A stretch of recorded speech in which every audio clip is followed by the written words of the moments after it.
Chapter 723. The return of the main force of the family immediately boosted the morale of the Crimson family. In the past, in order to prevent the Wizard's Pagoda from being emptied of power and ambushed by enemies, the family had almost sealed off the blazing flame monarch's flame cave that led to the outside world. Now, of course, these problems did not exist. Hence, the blazing flame monarch, lava hall, and flame cave were once again open to the public. The troops, adventurers, and sorcerers' acolytes who had been waiting for a long time once again surged into the underground Wizard's Pagoda, causing the place to once again become bustling with activity. Once these outsiders entered the blazing flame monarch, they immediately discovered a few differences from before. Firstly, the defensive system of the Wizard's Pagoda had become tighter. In the past, the blazing flame monarch had lacked sufficient wizard beasts, so most of the patrols and guard missions had been done by the chimeras and warning spell formations. Now, however, these heavy and trivial tasks have been handed over to some strange metal magical equipment. Unlike the metal puppets and constructs of the Wizard's Pagoda, these metal magical equipment had the distinct style of another world. The energy circulation system and battle system were also vastly different from the puppets and constructs of the Magus world. But no matter what, the addition of this new force meant that the blazing flame monarch's strength had grown. Secondly, a large number of natural-type treasures and unique items had appeared in the blazing flame monarch's trading system. Be it the thousand-year tree heart, the horn of the unicorn, or a large number of enchanted longswords, elven longbows, and natural-type staffs, they were all unique items. On them, one could clearly see the imprint of a massive civilization from another world. For such a large number of treasures and weapons to appear in the blazing flame monarch could only mean that the Crimson family had recently succeeded in conquering another world, and it was the lair of a natural-type creature. Some people with ulterior motives passed on this information, immediately attracting the attention of the surrounding large Magus families. From what the blazing flame monarch had shown to the outside world, it could be seen that the Crimson family had successfully conquered at least 2 to 3 different worlds. More importantly, they did not seem to have suffered many losses. At the very least, the few prominent figures of the Crimson family were all present, and there were no obvious losses in the family. This was actually what the other families were most confused about. Any Magus family that had tried would understand the difficulty of conquering another world. With the power of a small sorcerer family, wanting to devour an entire plane in a faraway foreign world was something that everyone knew about. More than 10 magi were sent over. Not to mention occupying the entire plane, even establishing a firm stronghold would be difficult. If they were careless and were surrounded by the natives of the plane, they would often be completely annihilated. On the surface, the Crimson family only had 7 or 8 magi, and most of them were rank 1 magi. What kind of methods did they use to obtain victory after victory? Luck? The enemy is weak? Powerful reinforcements? Because of this confusion, a few nearby Magus families couldn't help but place their attention on the newly established Crimson family. It would have been better if they did not understand, but once they did, these Magus families could not help but be shocked.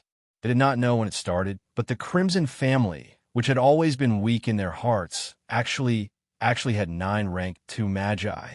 The head of the Crimson family, Grim, was a rank 2 fire magus. The Blood Queen, Magus Mary, was a vampire magus. The Dragon Man Zachary was a rank 2 magic warrior, and the Goblin Tigul could control a rank 2 Goblin Ripper.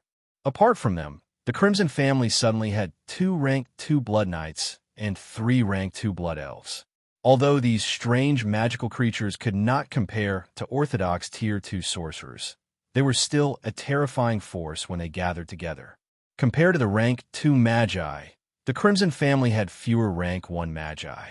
Earth Element Magus Merrill, mid rank 1. Insect Lich Bliss, peak rank 1. Wind Wizard Desira, early rank 1. Medusa, high rank 1. Manticore Karen, high rank 1. Potion Master Gargamel, mid rank 1. Forest Demon Ava, mid rank 1.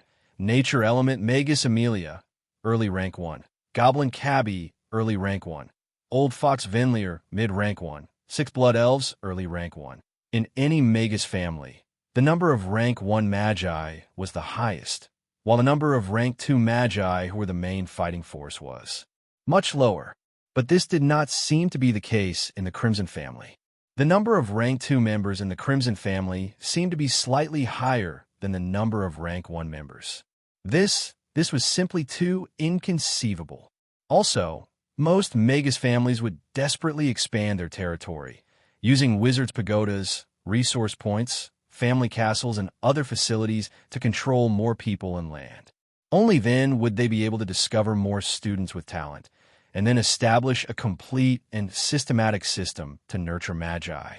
But the Crimson family was very strange. Not only was their base in the Black Forest, there were no people or land around them that they could control. Even the magi of the family lived in seclusion, rarely leaving the small wizard's pagoda deep underground. As a result, the Crimson family and the nearby magus families seemed to be at odds, as if they were carriages on two parallel lines. If one did not deliberately try to understand and eavesdrop, it would be difficult for them to have any interactions. But with the increase in the family's strength, there was no longer a need to maintain their previous mysteriousness and aloofness. If the family wanted to develop and the magi wanted to advance, they could not do without resources and knowledge. Relying on the family to passively collect these would undoubtedly become abnormally slow, and it would also affect the progress of the magi in the family. Thus, with Grimm's approval, a large number of natural treasures, unique items, weapons, and a batch of forest elf slaves appeared at the Blazing Flame Monarch auction. Under the management of the gnome Cabby, they successfully attracted many slave merchants and family representatives from the scattered Tower Forest region, slowly but clearly increasing the family strength. The Blazing Flame Monarch was no longer the remote enclave that lacked resources and materials. Instead, it had become a popular place in the central Alobis region of the continent. With the Blazing Flame Monarch's Wizard's Pagoda at the front, the land between it and Pine Tower Town became familiar land. The small paths in the forest gradually became flat roads, and the wild beasts and small magical creatures that resided here were all killed by the teams of monster hunters and adventurers that swarmed over. Therefore, small settlements began to appear one after another, gradually developing into human villages and towns. The Black Forest of the past gradually retreated to the north, returning the 200 miles of forest around the Blazing Flame Monarch and to the south to the humans. However, according to the agreement between Grimm and the Scattered Tower Forest Parliament, this newly developed land would belong to the Parliament. The Parliament would send suitable people to become the new leader of this land.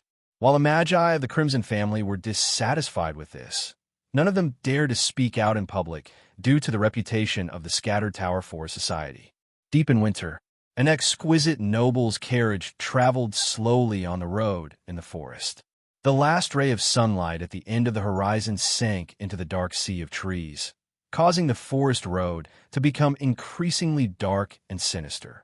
Even though most of the large carnivorous beasts in the surrounding forest had been chased away, it was still extremely dangerous to walk here alone at night. Wilms lifted the curtains of the carriage and gazed into the distance at the dark forest, silently falling into deep thought. The cold wind of the night blew along the forest road, chilling him to the bone. He could not help but shiver. Wilms wrapped the exquisite noble's cloak tightly around his body, covering the equally gorgeous and exquisite armor beneath. As the eldest son of the Undul family, he was a noble with the title of a baron. He had also learned some horse riding and fighting techniques from the knights, so he was not a weak and useless noble. At this moment, a mournful howl of a wolf suddenly sounded from the depths of the forest, causing him to become even more bewildered. "Jom, will we be able to reach the Blazing Flame Monarch tonight?" Finally, after a long and lonely journey, he could not help but ask this childish question to the coachman cum butler, who had followed him for many years. "My lord, I'm afraid we won't be able to make it tonight." The coachman, Jom, exhaled a gust of hot air to warm his hands. He said softly, There's still over 40 kilometers of mountain roads before we reach the blazing flame monarch. I'm afraid we'll have to stop at Goat Horn Village for the night. Goat Horn Village. The moment he heard such a vulgar and lowly name, he knew that it had to be a simple village with nothing but a few tattered straw huts and a charred fire pit. This also meant that there would be no warm and comfortable guest rooms, no sweet and delicious bread and hot soup, and no beautiful ladies who could make him feel happy. Wilms became restless again. Once again, he felt restless about the mission he had to carry on his back. He sighed helplessly and let down the curtain, blocking the cold air outside the carriage. After he calmed down, Wilms fished out the simple and elegant magic parchment from his bosom and slowly unfurled it. Then, lines of exquisite words written in magic ink on the parchment came into view. I hereby appoint the eldest son of the Undell family, Baron Wilms, to head to the XXX region to take over all the land, minerals, and people there. He will become the undisputed new lord of that region.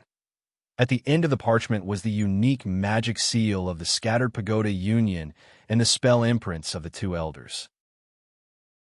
Chapter 724. Blazing Flame Monarch, Level 3. In a secret magic room, Gargamel, the Crimson Chief Butler, was listening to his subordinate's report with a gloomy expression. The cute wizard girl, Amelia, was sitting next to him, playing with an exquisite nature pendant in boredom. His 5 subordinates were dressed in the attire of mercenaries and adventurers. It was obvious that they'd chosen to rely on the Scarlet family's external organizations. At the corner of the secret room was a sinister fellow draped in black robes. He stood in the darkness where light could not reach, silent like a block of wood. He's the eldest son of the Undell family and has the first line of succession. When he left the Scattered Tower Forest Union, he was even received by an elder of the association, but we don't know what they talked about. 2 magi from the family came with him, and they're both only at rank 1. It's said that he has a proof of identity issued by the association.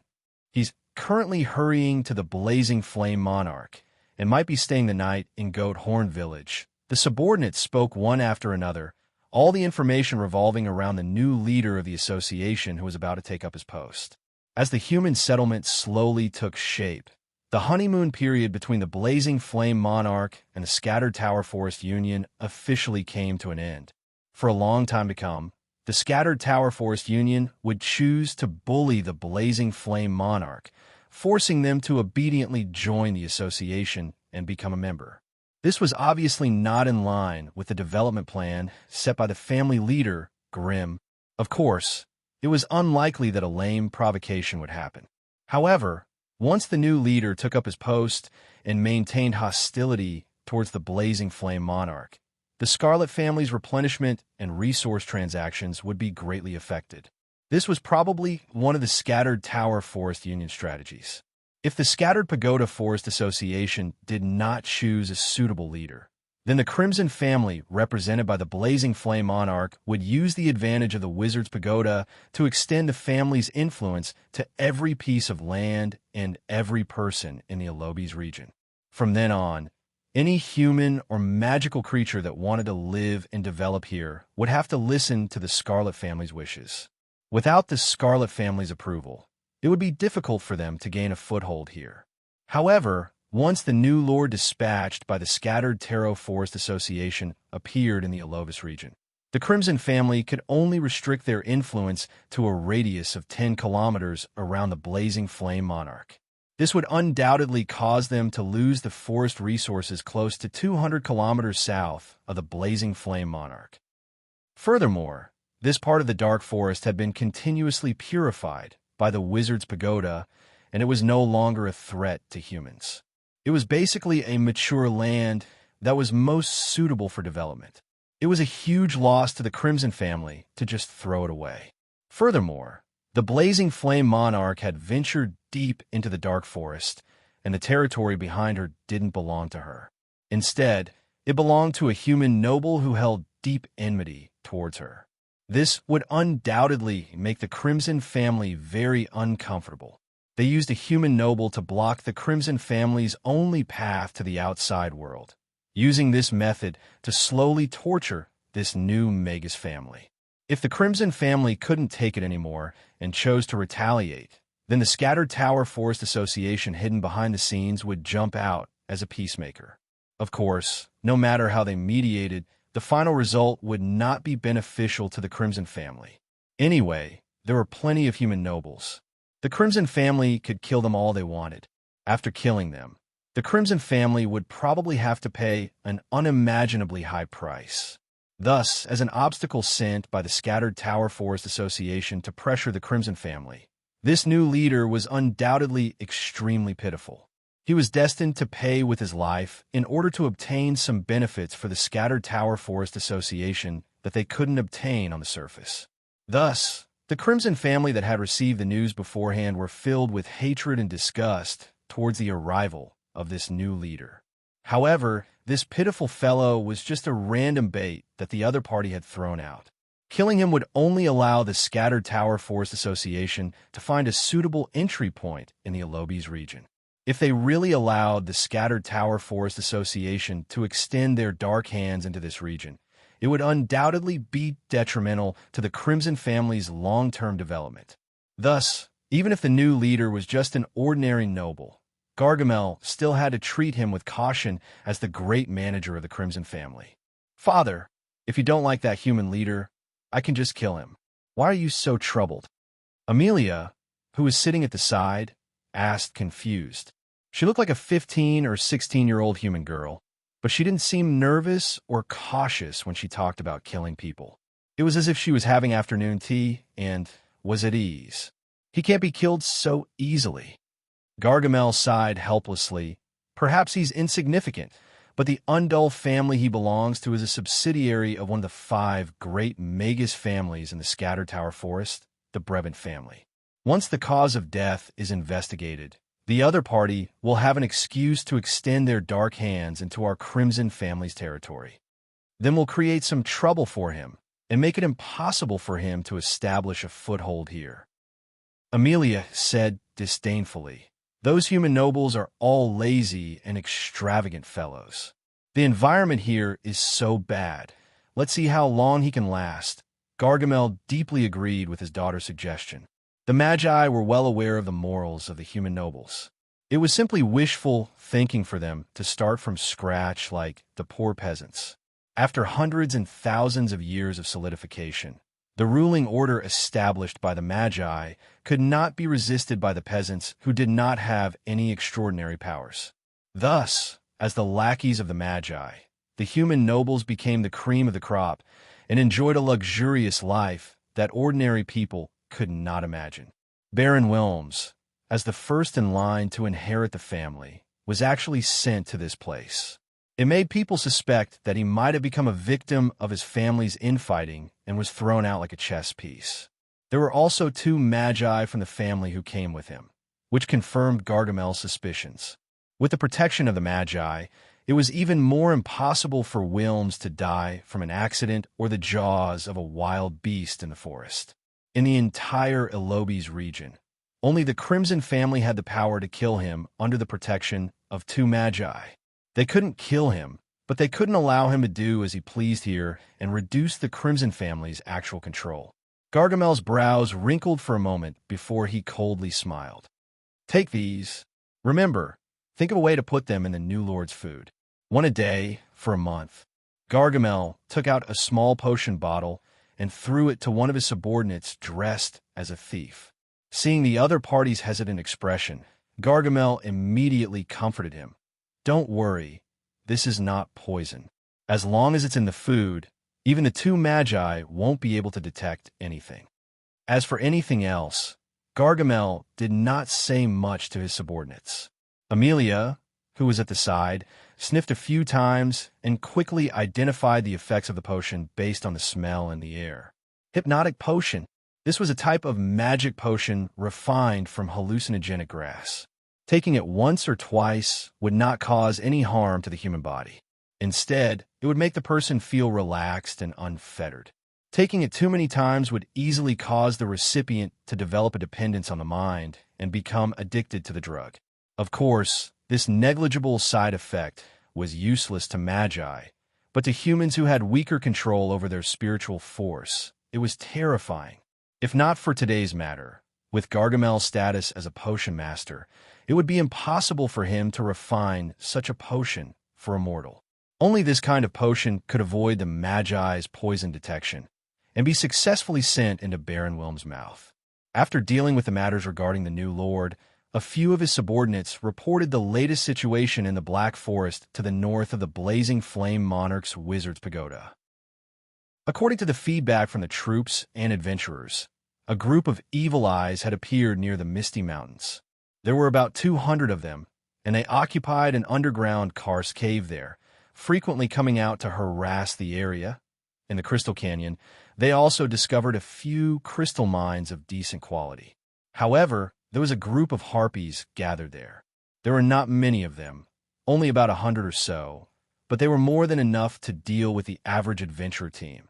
The group of twin-legged flying dragons and the twin-legged flying dragon king that were entrenched near the Blazing Flame Monarch knew that they were powerless against the Magi and were forced to move deeper into the Black Forest.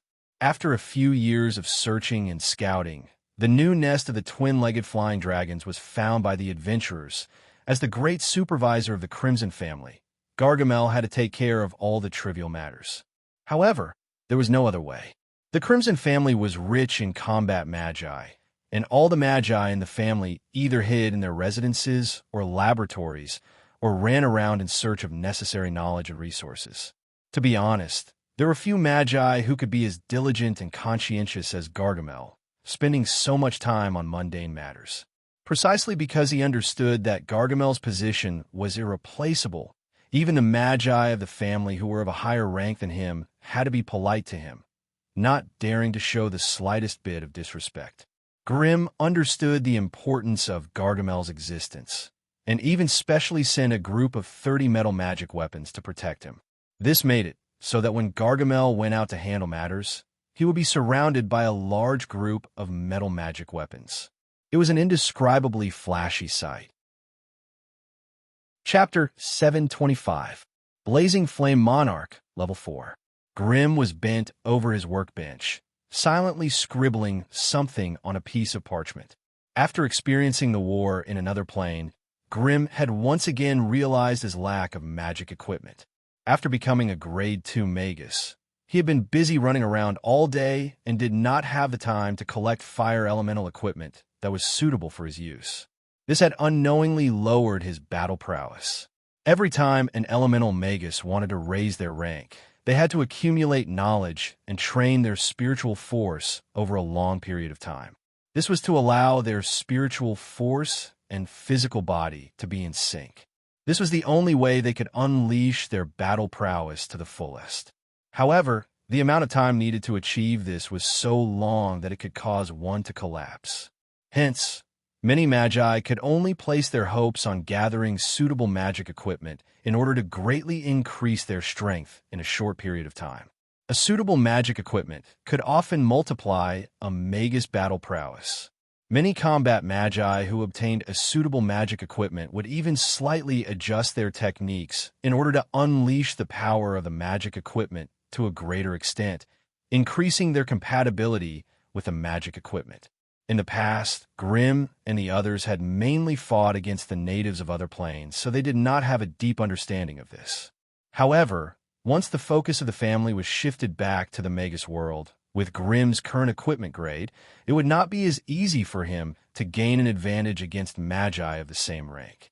When they were still Grade 1 magi, their spiritual force was not enough to support their unbridled battles. The proportion and weight of some forces outside of oneself became more and more important. Back then, Grimm had the support of magic puppets and could often outnumber his opponents, allowing him to gain the upper hand in battles between magi of the same rank. However, after becoming a Grade 2 Magus, the frequency of battles between magi of the same rank had decreased significantly. After all, Grade 2 magi were the main fighting force of any family or organization. Once a battle broke out between them, it would have a huge impact on themselves, the environment, and the organizations behind them. Hence, unless they had no other choice, the chances of a battle between Grade 2 magi were much lower than between Grade 1 Magi. For example, when Grimm had helped Mary deal with a Tier 2 vampire family, the result of which was a blood feud between the vampire family and Grimm. Even the Crimson family's wizards had to be careful when they went out. They were afraid that the news would be leaked, and they would become the target of the vampire family's revenge. In the past few days, Grimm had learned about the strength of the sorcerer world's Grade 2 sorcerers. He was surprised to find that even with the help of the terrifying Balrog, his strength was only below average. This was partly because he had accumulated too little knowledge and resources, but more importantly, it was because he did not transform the knowledge and resources he had mastered into basic strength. Therefore, Grimm took advantage of this rare free time to study and understand the information the AI chip had gathered and organized. He began to think about how he could optimize the allocation of resources and turn them into his own battle prowess. After thinking for a while, Grimm realized that he should dig deeper into the application of elemental magic puppets. In the past, the elemental puppets were more like portable elemental puppets. They could be released in battle and given a few commands. Their performance in battle was almost completely controlled by the AI chip. Now that he had the knowledge of runes from the Night Plane and the magic machinery technology from the Goblin Plane, Grimm had an urge to combine them. Previously, Grimm had thought of creating a special construct that combined the advantages of elemental magic puppets and metal magic machinery, metal magic puppets. However, due to the limitations of special magic alloys, he could not derive them. Hence, he could only find another way and put his attention on external magic machinery armors. After living 2 lives, the mechanical Gundam of his previous world had left a deep impression on him. Now that he was a powerful magus in another world with the power to destroy the heavens and earth, some things that he had only dared to dream about in the past were now possible. What was a Gundam? It was just some composite external armor. Whether it was a full protective force field, a special alloy with high strength, or a myriad of weapons and equipment, these are no longer unrealistic fantasies. They were small problems that could be solved with complex alchemy and superb forging techniques. In the past, the controllers of the Gundams were weak humans, which was why they needed the most protection. Now that Grimm was a powerful elemental magus, he did not need to spend so much effort on physical protection. Instead, if he really wanted to create external armors, he would need to consider how to maximize the elemental strength of the host body. Hence, after looking through most of the relevant information, Grimm finally gave the AI chip the command to research on the Gundam of another world. Beep. Receiving host's latest command. Beginning to search for information on the exoskeleton composite auxiliary combat equipment. Beep. According to the data in the database, the exoskeleton composite auxiliary combat equipment will have the following basic abilities. Host may add or remove them according to his needs. Beep. Life System Circulation System. Using the host's human race as a template, create a complete life system within the equipment to support the host's ability to survive in various harsh environments. Beep. Battlefield Information Collection System. Allow the equipment to investigate and collect the necessary information on the battlefield. Beep. Battlefield Command Platform. Host can rely on this platform to complete dynamic command of the entire battlefield. Beep. Body Function Strengthening System. Using magic machinery to construct the exoskeleton framework. Using runes to construct the energy circulation system, strengthening the basic attributes of a certain part of the body. Beep. Energy Amplification System.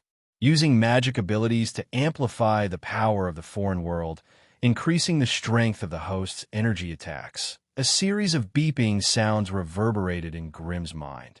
Grimm repeatedly thought about his original intentions and the knowledge and resources he had now, trying his best to weigh the effects of each of the AI chip suggestions on the final product. In short, the more functions he added to the auxiliary combat equipment, the more the various systems needed to be coordinated and the more terrifying the knowledge and resources they would require. With Grimm's current situation, trying to be greedy would be a dead end. If he added all the functions the AI Chip could indeed design a powerful auxiliary combat equipment for him. However, many of the knowledge and resources were not available to him immediately. It would probably take him more than 100 years just to collect these resources and knowledge. Therefore, after careful consideration, Grimm felt that it would be better for him to start from scratch and start with the simplest version. Chip, remove all unnecessary functions and only keep the basic body strengthening and energy amplification system. Give me a few usable models. Beep. Receive command. Beginning to infer the basic model of the auxiliary combat equipment based on current data, Grimm slowly closed his eyes and emptied his mind. He poured all his spiritual force into the chip, using it to calculate the data and construct the models. Finally, after 7 hours, 24 minutes, and 51 seconds, the AI chip finally projected a few strange equipment models in Grimm's mind. Beep. Based on data analysis, there are 3,719 types of equipment that meet the host requirements. Removing the overly high requirements, there are 586 types left. Removing the knowledge and resources that I have yet to master, there are 17 types left. Removing the unnecessary functions, there are 2 types left. With the AI chips filtering and searching, the strange equipment and mecha in Grimm's mind began to disappear one after another. In the end, only the 2 strange items were left, spinning slowly. Grimm's attention first shifted to the equipment on the left. Following his gaze, a bright beam of light illuminated the equipment from top to bottom, allowing Grimm to clearly see every detail of it. This was a strange equipment that resembled metal armor. There were small magical devices within the golden breastplate, and the devices relied on runes to communicate with each other. Every time Grimm's gaze fell on a certain part of the strange armor, the basic decomposition diagram and energy circulation diagram would be magnified several times, allowing him to see them clearly. This set of armor had +3 to all attributes, and the terrifying ability to increase fire magic damage by 45%. However, to achieve this, the only magic alloy that could be used to create this armor was the Kalos alloy that Grimm had obtained from the Goblin Plane. Looking at the weight of this armor, it was likely that he would need to use all the remaining Kalos alloy to complete it. This also meant that Grimm would not be able to create another magical furnace or spatial furnace until he found a new replacement for the magical alloy. Grimm's fiery gaze lingered on the strange armor for a long time before he reluctantly shifted his gaze away. Following Grimm's gaze, the second set of equipment was illuminated by the beam of light. This was not a complete set of magic equipment, but a strange set made up of 3 to 5 independent small pieces of equipment. What Grimm saw was a crown, a bracelet, a belt, a pair of boots, and a pendant. Each of them had their own unique attributes and magic effects. When they were pieced together, they could form a complete set of magic equipment. Chapter 726. Blazing Corona, Rank 2 Magic Type Crown. Increases magic resistance by 10 points, fire resistance plus 20 points. Wearer will have a fire barrier, dealing 40 points of fire damage per second. Blazing Emblem, Rank 2 Magic Type Bracelet. Increases magic resistance by 5 points, fire resistance by 10 points. Wearer will have a flame-shaping ability, able to shape elemental flames into any shape or form. Fearless, Rank 2 Magic Type Belt. Increases magic resistance by 5 points, fire resistance by 10 points. Wearer will have a flame-summoning ability, able to summon a certain number of fire elemental creatures from the fire elemental plane. Ashes, Rank 2 Magic Type Boots. Increases magic resistance by 5 points, fire resistance by 10 points. Wearer will have a flame recovery ability, able to maintain a doubling of HP regeneration within magical flames. Fire Dragon's Breath, Rank 2 Magic Type Accessory. Increases magic resistance by 5 points, fire resistance by 10 points. Wearer will be able to release the fire energy condensed within the pendant in one go, forming a fan-shaped shockwave in front of the wearer. The Blazing Flame Monarch set was made up of 5 parts, each of which was at least rank 2 and had a certain amount of magic abilities. Once they were put together, they would even have some unique set abilities. 2-piece set, Fire Resistance. 3-piece set, halves the spiritual force consumption of fire spells. 4-piece set, all fire spells of the wearer will have an additional rank 2 spell effect, Spell Penetration, Spell Critical Strike, Spell Range Increase. 5-piece set, once the set is complete, it will automatically form a Burning Domain. All non-fire elemental spells within 50 meters of the wearer will be forbidden. Anyone who casts a spell within the Burning Domain will temporarily forget the spell after the spell is successfully cast. All individuals who move within the Burning Domain will suffer a penalty of being ignited. Looking at the densely packed attributes of the set, Grimm could not help but swallow his saliva. Individually, these rank 2 equipment were not very powerful. However, once they were combined into a set, Grimm could not help but drool at the sight of the various strange abilities that could be unleashed. This was the best solution that the AI chip had given Grimm after summarizing all the data. Grimm already had the knowledge to craft these rank 2 artifacts, and the required resources were all within his capabilities. Therefore, when Grimm shifted his gaze from the equipment to the long list of resources, he could not help but hold his breath. What long resource list! On it, Grimm saw the names of countless rare resources. The quantity and unit price marked at the back made his brain lack oxygen. He felt dizzy and found it difficult to breathe. Stifling his fear, Grimm flipped to the end of the list of resources and saw the total cost of the set, 1,350,000 magic crystals. In order to forge such a Tier 2 magic tool set, just the cost of the basic resources alone was as high as 1,350,000 mana crystals. This did not include the corresponding price of witchcraft knowledge, as well as the loss of failure in the refining process. For the first time, Grimm understood how important knowledge and resources were to a magus. Even geniuses with extraordinary talent, if they did not have a certain amount of power and resources, they could only rely on meditation day after day, year after year, to slowly increase their spiritual force. The power that they obtained through their own hard work was not even worth mentioning when compared to those who relied on their family's power to easily obtain powerful magic tools. No matter how much effort one put in, no matter how talented one was, with a vast amount of resources and knowledge accumulated over thousands of years by a large family, they would be crushed into dregs, becoming the best footnote to the losers. At this moment, Grimm once again understood how convenient it was for him to gather knowledge and resources with a magus organization in hand. Otherwise, he could only be like most magi and go against his will to join a magus family, using his own abilities to exchange for magic crystals and basic resources. As for rare resources and high-grade knowledge, he could only rely on adventuring in the dark forest or conquering other planes to obtain them. Otherwise, the exorbitant prices would be enough to crush any independent magus who had no one to rely on. If he did not want to take risks, he could only rely on a long period of service to slowly gather the necessary knowledge and resources. This was undoubtedly a huge waste of time and energy.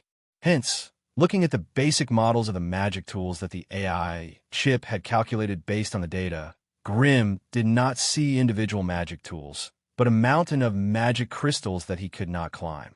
If Grimm wanted to forcefully create the Blazing Flame Monarch, he would probably have to squeeze out all the resources of the Crimson family. Hence, it was impossible to achieve in the short term.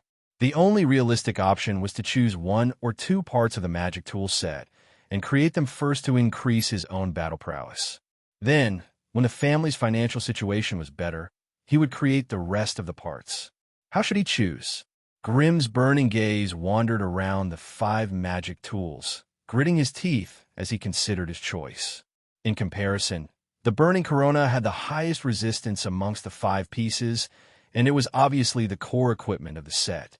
However, the flame barrier it came with overlapped with Grimm spells. If the two could not be combined, the cost-effectiveness of choosing the burning corona would be much lower.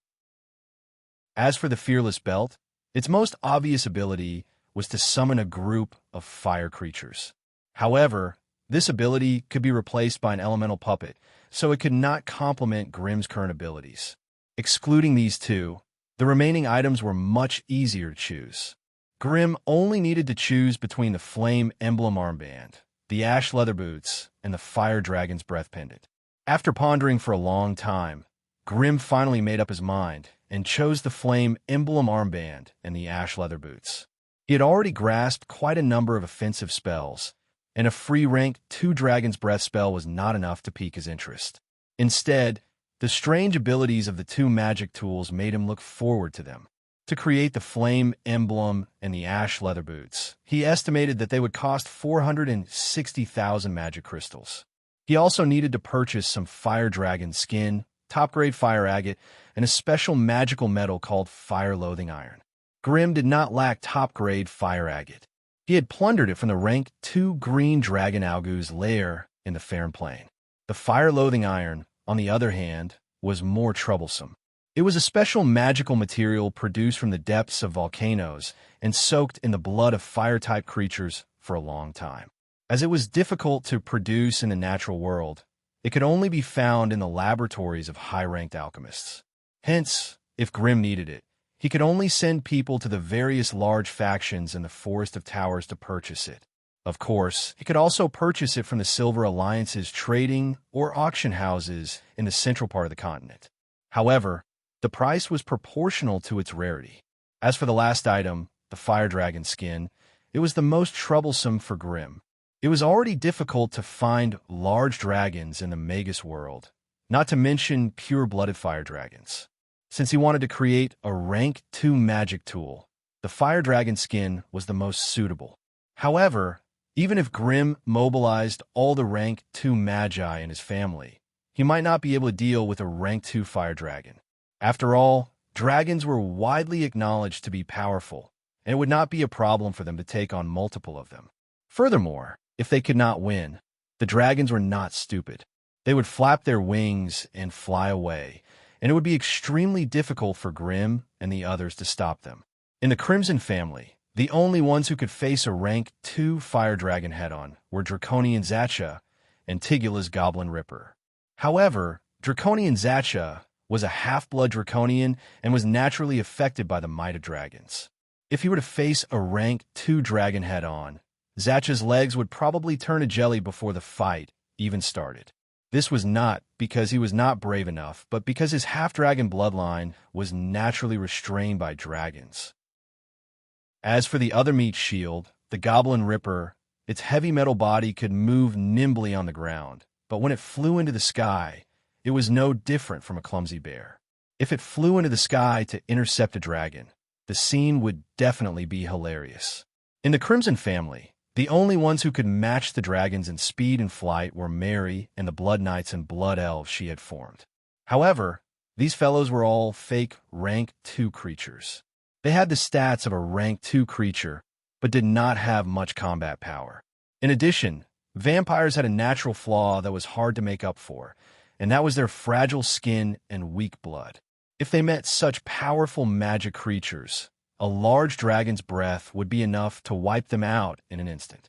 Hence, when fighting against dragons in the past, Grimm would try his best to use tactics, using the terrain and other methods to restrict his opponent's movement and flight abilities.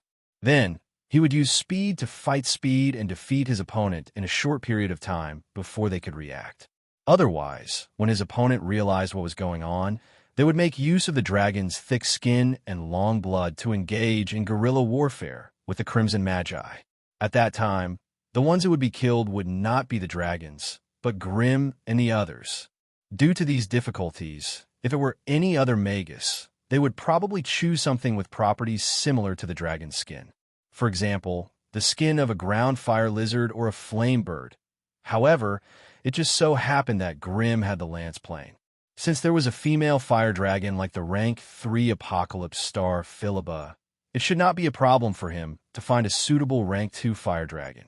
It seemed that there was a rank 2 male fire dragon among the group of dragons that had followed the female fire dragon to cause trouble in the Metal Fortress. Chapter 7:27. As expected, Grimm obtained the information he wanted about the rank 2 fire dragon from Gazlervi. Bamu? Bulatek was a rank 2 fire dragon and the dragon lord of the Lance Plain.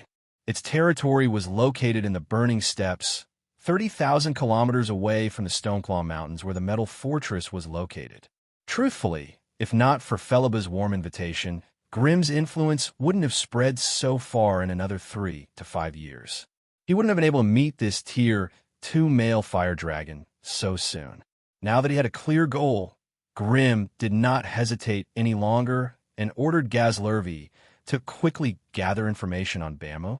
Bulatek was a rank 2 fire dragon. At the same time, Grimm began to make appropriate preparations for this expedition. Fire dragons like these usually lived in areas with extremely harsh environments, such as the volcano world or the lava sea. No matter which it was not a place that ordinary people could easily set foot in. Fighting in such an environment would not only not affect Grimm's combat power, but it would also greatly increase. However, the other magi in the family would not be able to enjoy such treatment. The environment would greatly restrict their combat power.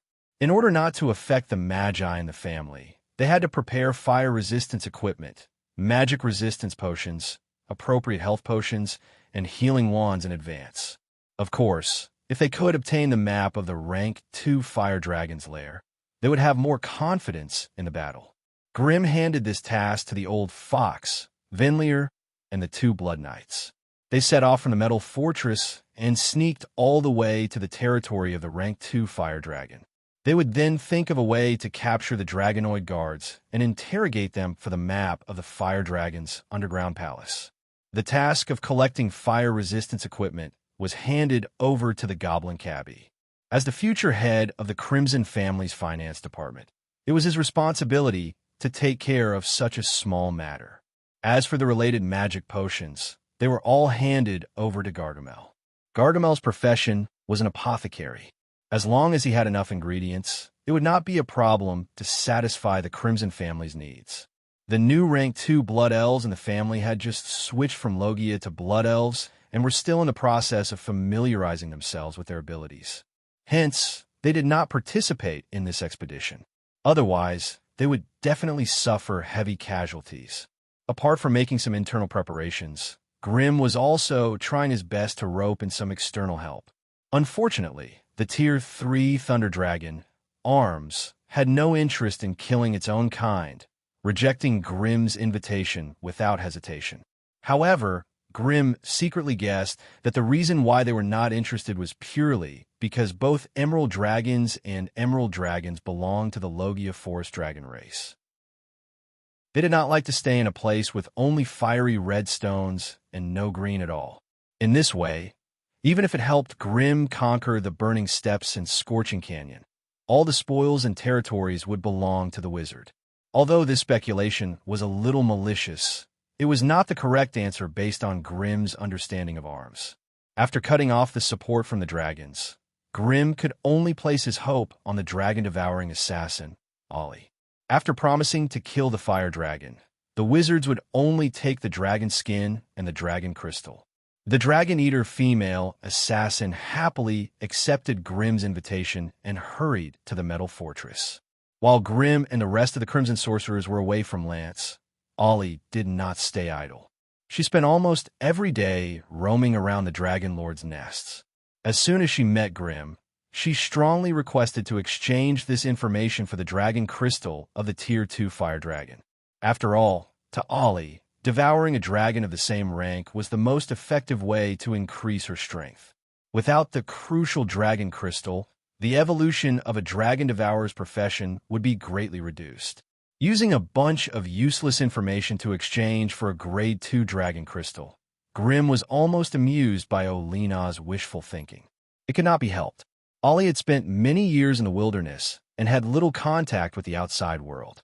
Even if she was talented and had outstanding intelligence, it was inevitable that she had low EQ and social skills. Facing this dragon devourer with the title Dragon Hunter, Grimm smiled and offered his bargaining chip. Join the Crimson family and become an official magus of the Crimson family. As long as she could do this, Grimm was willing to pay a rank 2 fire dragon crystal. Moreover, Ollie would be able to enjoy the same benefits as the other magi of the family. Ollie did not reject this proposal immediately like before. Instead, she thought about it for half a month. The destruction of her family and the annihilation of her race made her unable to believe in the existence of other races. However, the temptation of a complete rank 2 fire dragon was too great, so Ollie spent the past half a month in torment without sleep or rest. In the end, Ollie could not resist the urge to become stronger and agreed to Grimm's conditions. Hence, without the outside world knowing, the Crimson family accepted another mysterious rank 2 dragon devourer, Ollie. In truth, Ollie's rank 2 strength was not that great. If she were to face a dragon, she would definitely be able to display the strength of a rank 2 magus. However, if she were to face a rank 2 magus instead of a dragon, Ollie would only be an elementary rank 2 female assassin. Moreover, according to the contract, Ollie refused to leave the Lance Plane. She was only willing to provide the Crimson family with the necessary support. Grimm didn't insist on it. After all, the Crimson family was not facing the threat of war in the Magus world. Most of their efforts were still focused on the Lance Plane, so the goal of their cooperation was basically the same. Burning Plains, Scorching Canyon. This was a land that continued to burn. On the surface of the earth, almost everything that could be ignited had been completely burned, leaving only fiery red rocks and 3-finger-thick flaming ashes on the ground. Thick clouds of volcanic ash floated less than 200 meters above the ground, making the entire sky seem dusky. At this moment, the sun hanging high in the sky was like a dark red fireball, silently burning with light and heat, no longer as warm as it used to be. Walking on this scorching land that could burn at any moment, even breathing in the air through one's nose and lungs was unbearably hot. An ordinary person would probably only need to stay here for half an hour before all the moisture would be sucked out by the terrifying heat waves and the ever-present stuffy heat, turning them into a cracked, scorched corpse. The only things that could survive in this land were fire-type magic beasts and elemental creatures. As for the other creatures, they had either migrated far away or become food for others. In short, there was simply no need to survive in this kind of place without Ojwa's fire resistance. Newcomers often thought that the Burning Plains was a forbidden zone for life, and that it was a land of death inside. However, when they barged in, they were surprised to find that even in such a harsh environment, there were still countless strange creatures living. Among them were large groups of intelligent races, such as the Black Iron Dwarves, the Flame-Maw Dragon Men, the Flame-Belly Ogres, and the Blackstone Clan's Orcs, as well as an innumerable number of strange magic creatures, such as the giant lava beasts, molten fire beetles, lava fire elementals, and other elemental creatures with low intelligence who only knew how to wander around the burning plains. As subordinates of the rank 2 Fire Dragon Bamu, the Flame-Maw Dragon Men were the undisputed rulers of this place. As for the Blackstone Clan's Orcs and the Black Iron Dwarves, they became the Flame-Maw Dragon Men's vassals, helping them rule the entire Burning Plains. As for the rank 2 Fire Dragon Bamu's lair, it was hidden deep in the Scorching Canyon. The so-called Scorching Canyon was actually a fissure in the ground in the middle of the Burning Plains. A long and narrow fissure had opened up in the ground here, and if you looked down from it, you could see boiling hot lava 1,000 meters below. Bamu's lair was built on a rock wall less than 100 meters away from the sea of lava at the bottom of the canyon. Under the enslavement of the dragon, the Black Iron Dwarves had lost hundreds of lives to carve out a terrifying maze with twists and turns inside. The Fire Dragon Lord's chamber was at the end of the maze. Truth be told, even the old fox Venlier sent by Grimm did everything he could to obtain a map of the Fire Dragon maze from the captured Dragon Men. According to the captured Dragon Men, after the entire Fire Dragon maze was built, the rank 2 Fire Dragon Lord devoured all the black iron dwarves and dragonmen responsible for the construction. Within the fire dragon maze, Bamu had set up terrifying magic traps and sentries that were as dense as a sea of stars. This way, it was even more impossible for outsiders to covet and pry into the dragon's treasures. Unfortunately, no matter how many magic traps and killing mechanisms Bamu had set up, it was impossible to extinguish Grimm's determination and perseverance to kill the dragon and pluck its skin. However, the Crimson family's only floating ship had been destroyed in the Fane Plain, and the Crimson family had lost the ability to send the magic weapon legion from afar. It was almost impossible to lead the massive magic equipment legion to the burning steppes that were tens of thousands of kilometers away from the territories of 7 to 8 WYRM overlords. That was why Grimm had long since given up on the idea of a large-scale battle and defined this dragon-slaying expedition as a plan to kill the elite Magi. The Magi participating in the battle were naturally the rank 2 main force of the Crimson family. As the leader and commander of this battle, Grimm naturally had to participate. The other Magi participating in the battle included Mary, Zacha, Tigul, Olivine, Bliss, and the 2 Blood Knights. Chapter 728. A month later, after traversing through rugged hills and mountain ranges, Grimm's group of 6 finally arrived at the legendary Burning Steppes. Just as they traversed a steep hill, the world in front of them suddenly changed. The sun in the sky was covered by a layer of dusky fog, and they could only vaguely see a dark red light. However, what attracted people's attention wasn't the sky and the omnipresent heat waves, but the landscape and terrain. Gazing into the distance, all they could see was the dark red earth and scarlet rocks. There were no other colors. The once magnificent mountain peaks and continuous mountain ranges had been distorted by a strange force, turning into a burning land where all life was extinguished. Cracks and lava pools of various sizes could be seen on the ground. The large-scale eruptions of the underground volcanoes had caused the rocks here to melt into lava, permanently changing the landscape and terrain. The majestic volcanoes and shattered mountains, as well as the rugged and sharp lava regions, made every visitor sigh inwardly. The destructive power of nature was actually so great. At the end of their line of sight, a huge volcanic cone was still spitting out thick black smoke and volcanic ash. Every now and then, some fiercely burning lava would fly out, dragging a long tail of black smoke as they tumbled and fell to a random place. At the foot of the volcano, there was a meandering river formed by churning lava.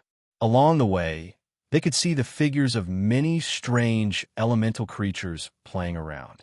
Grimm retracted his gaze from the distance and looked at the ground below him. His thick leather boots lightly stepped on the ground. This could no longer be called ground, as there was not even the slightest bit of moist soil to be seen. All that was left were fragmented rock fragments. Beep. Environmental inspection data completed. Air composition as follows: nitrogen 63%, oxygen 24%, carbon dioxide 12%, methane 0, 8%. Air temperature 46 degrees Celsius. The air contains large amounts of poisonous substances that will cause great harm to the human body. Host physique is compatible with this environment. Cell activity has increased, elemental sensitivity has increased, recovery rate of spiritual force and stamina has increased slightly. Silently inspecting the AI, chip statistics, Grimm could not help but sigh inwardly. This was only the outer regions of the Burning Steppes, and the temperature was already as high as 46 degrees Celsius. If they advanced to the center of the Burning Steppes, the temperature there would probably be off the charts in minutes. If he was still an ordinary person, this environment alone would be enough to kill him 100 times over. Not to mention slaying the dragon. He wouldn't even be able to see the dragon's hair before he died. However, now that Grimm had suddenly come to such a world, he could feel relaxed and unrestrained from the bottom of his heart. That scorching wind, that scorching heat that could make one go crazy, not only did it not threaten him, but it also made his spirit rise. The blood in his body also began to slowly move restlessly. With a soft crashing sound, the rock fragments beside Grimm's feet rolled to the side. A small fire lizard about half a meter long drilled out and stared blankly at them for a long time. Then, it hurriedly ran away on all fours. Let's go. There's still over 400 li from here to the fire dragon's lair. We have to hurry. Grimm quickly scanned his surroundings before leading the way towards the tall volcano in the distance. Mary, Olivia, and Bliss were all wrapped in thick black cloaks that covered all their physical features. They silently followed behind Grimm into the distance. The goblin Tigu was too short, and a small portion of his long robe dragged behind him, making a hua-hua sound as he walked. Draconian Zatch's enormous body could not be concealed, so he simply threw off his cloak and wore a shiny wind spirit armor. He held a lightning spear in one hand and a frost hammer in the other, swaying as he followed at the back of the group. At this point, their previous concealment methods were no longer useful. In any case, with the strength of the small group, even if they were to face the rank 2 fire dragon head-on, they would not be the slightest bit weaker. Hence, they did not waste any effort to conceal themselves, and instead swaggered towards the majestic volcano. After all, this was the place where they had agreed to meet the old fox, Venlier. Although the burning steps looked harsh and barren on the outside, there were still many fire and elemental creatures hiding in various places. When Grimm and his team strode forward on the rustling gravel, scorching and greedy eyes were staring at them from the gaps between the dark red rocks, from the shadows of the broken lava boulders, from the thick gray clouds in the sky, and from all the dark and gloomy clouds in the sky. Instinctively, these strange creatures could sense the cold and cruel aura of Grimm and his group, so they did not dare to attack recklessly. However, due to their instincts as bloodthirsty creatures, they were not willing to give up on such a rare meal. Thus, while Grimm's group was moving forward slowly, they could already see groups of fire elemental creatures around them. Finally, after Grimm and his group had entered the burning steps for 30 li, they met the first group of blind fellows who dared to block their way. This was a patrol team made up of 10 beastmen from the Blackrock tribe. The Blackrock tribe was a small branch of the Great Orc bloodline. All of them had strong bodies and bulging muscles. They walked with the gait of a bear and a tiger, looking menacing. Since the burning steps did not have any trees or crops, these orcs were wearing special leather armor made from the fur of fire elemental creatures. Moreover, their weapons were also of all kinds and varieties. There were crude stone rods, broken bone spikes from giant creatures, and of course, there were also some exaggerated and ferocious-looking giant metal hammers or maces.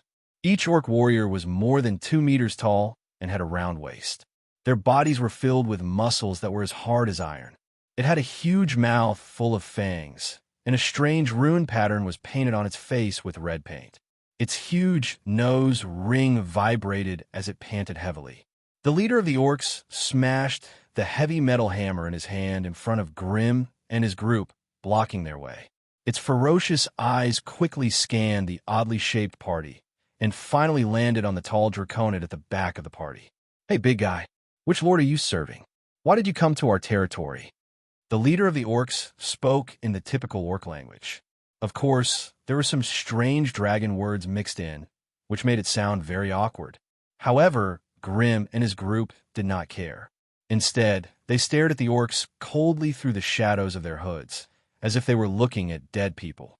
These orcs were only at the quasi-wizard level, but each of them had the physique of a grade 1 refinement wizard. Moreover, they lived in the burning steppes all year round, so their bodies naturally formed a resistance to fire that was much stronger than the creatures of other regions. However, in front of Grimm's group, their insignificant strength was not even worth mentioning. "Who's up?" Seeing a group of little fellows who weren't even quasi-wizards flaunting their prowess in front of him, Grimm let out a sinister smile and privately transmitted his voice. Ollie did not move. The goblin Tigu grasped the crystal puppet amulet in front of his chest. He was still hesitating whether he should release the goblin ripper. Draconian Zatcha stepped forward. Before he could say anything, Mary had already made her move. A red shadow flashed in the field. Mary pulled down her hood, revealing her beautiful face. Her right hand, which was sticking out of her robe, was holding a huge heart that was still steaming hot. The orc leader's eyes widened. He stared in disbelief at the beating heart in Mary's hand. After a long time, he lowered his head and looked at the huge hole in his chest that was still gushing blood. It was empty, and the heart was long gone. That heart was his before this thought could finish in his mind. The orc leader roared and threw away the weapon in his hand.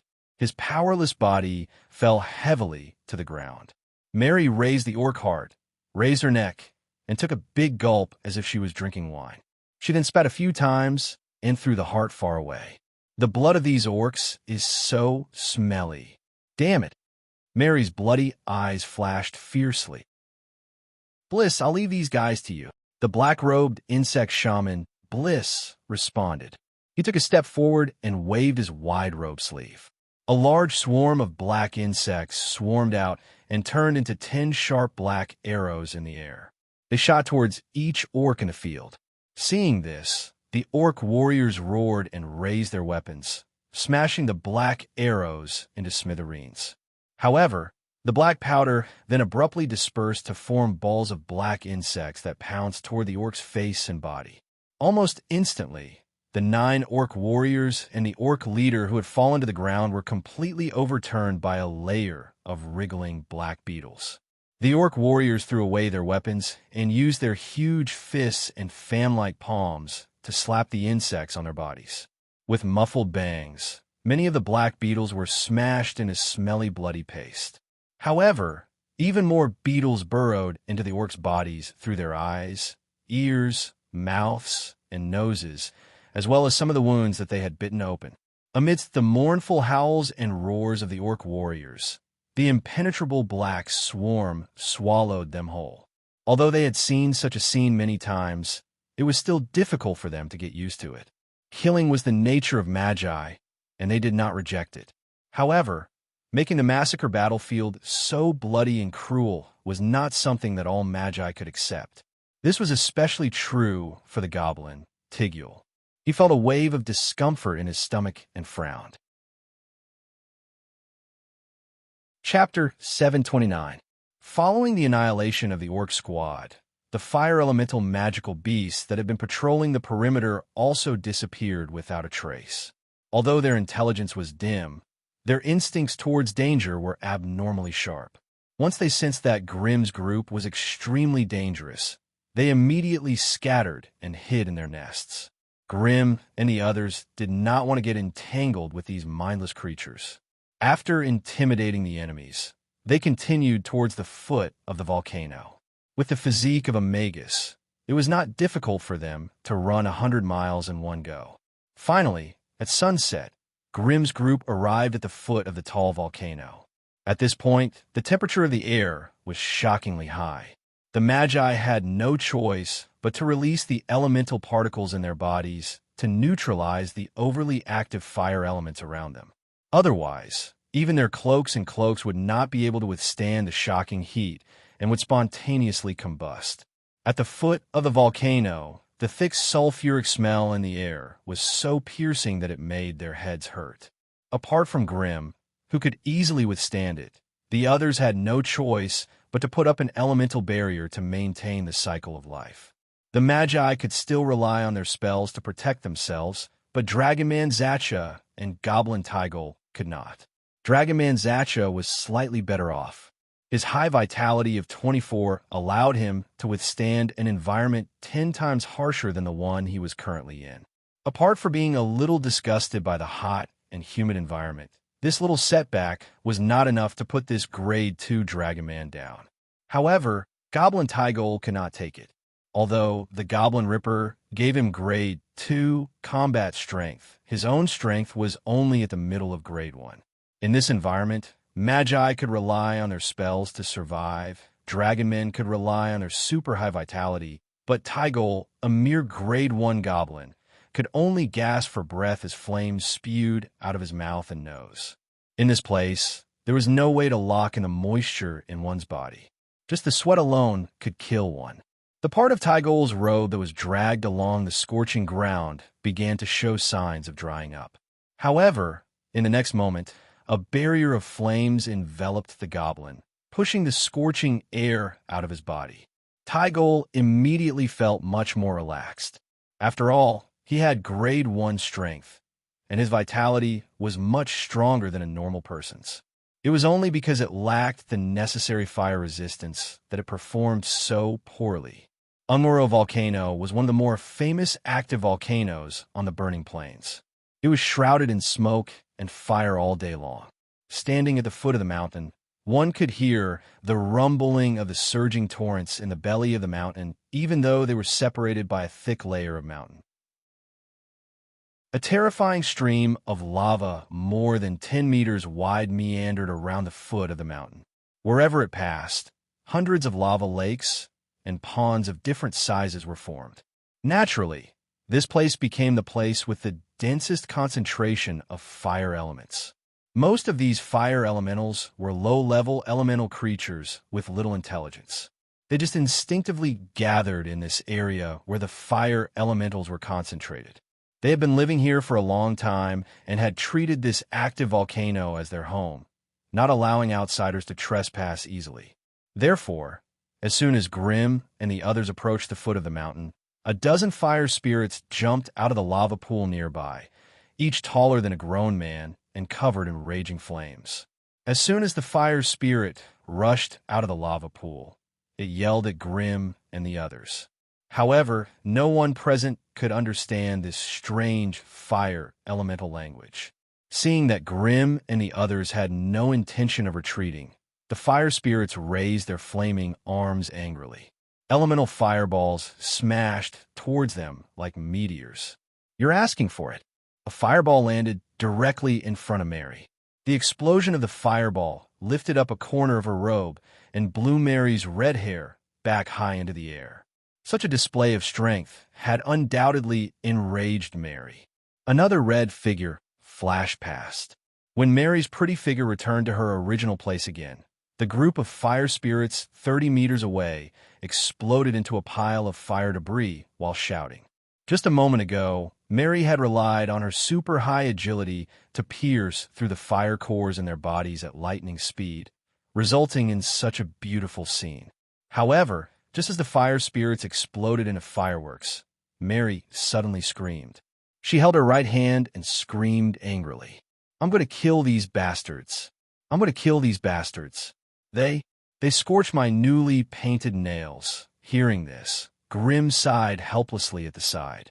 Although these fire spirits only had the strength of a high-level lurling, they were condensed from the purest fire elemental essence, especially the fire cores, which were elemental flames with temperatures as high as 2,000 to 3,000 degrees. Although Mary's claws were protected by blood energy, to say that she did not have to bear any damage after piercing through more than a dozen elemental flames was simply a form of contempt for elemental creatures like the fire spirits. "Tigul, I'll leave these guys to you," Grim shouted in a low voice. "Got it." Tigul, who had been troubled by the harsh environment, finally received Grim's order. He raised his hand and released the 4-meter-tall goblin ripper from the puppet amulet. It quickly scuttled into the cockpit and closed the protective panel. This tall magic machine warrior finally began to move its limbs with clanking sounds. The appearance of such a huge creature naturally attracted the attention of the wandering elemental creatures nearby. Unlike fire elemental creatures naturally did not have any emotions similar to humans. This included fear and retreating. When they discovered that outsiders had intruded into their homeland, they would rush out of the lava river or lava lake without any incitement or enticement. They gathered together in an aggressive manner and launched an attack on Grim's group. Fire spirits, fire crows, lava hounds, fire pythons, firemen, fire djinns, fire elemental elders. In an instant, all the fire elemental creatures recorded in the Sorcerer's Handbook seemed to have been enchanted. They all walked out of the ancient legends and began to attack the small group of sorcerers from all directions. There were many of them, and their individual strength ranged from junior lurling to advanced grade 1. They covered almost all the ranks of creatures. Their attacking methods were more or less the same. If it wasn't elemental fireballs, it was flame impact or even magma splash when these attacks were stacked together, let alone Tigul. Even a fire wizard like Grimm would find it difficult to endure. Damn it, I've poked a hornet's nest, Grimm shouted in a low voice and raised his hand to throw out the Grade 2 elemental puppet. Following a deafening roar, the flame demon's 7-meter-tall body stood up at the front of the group.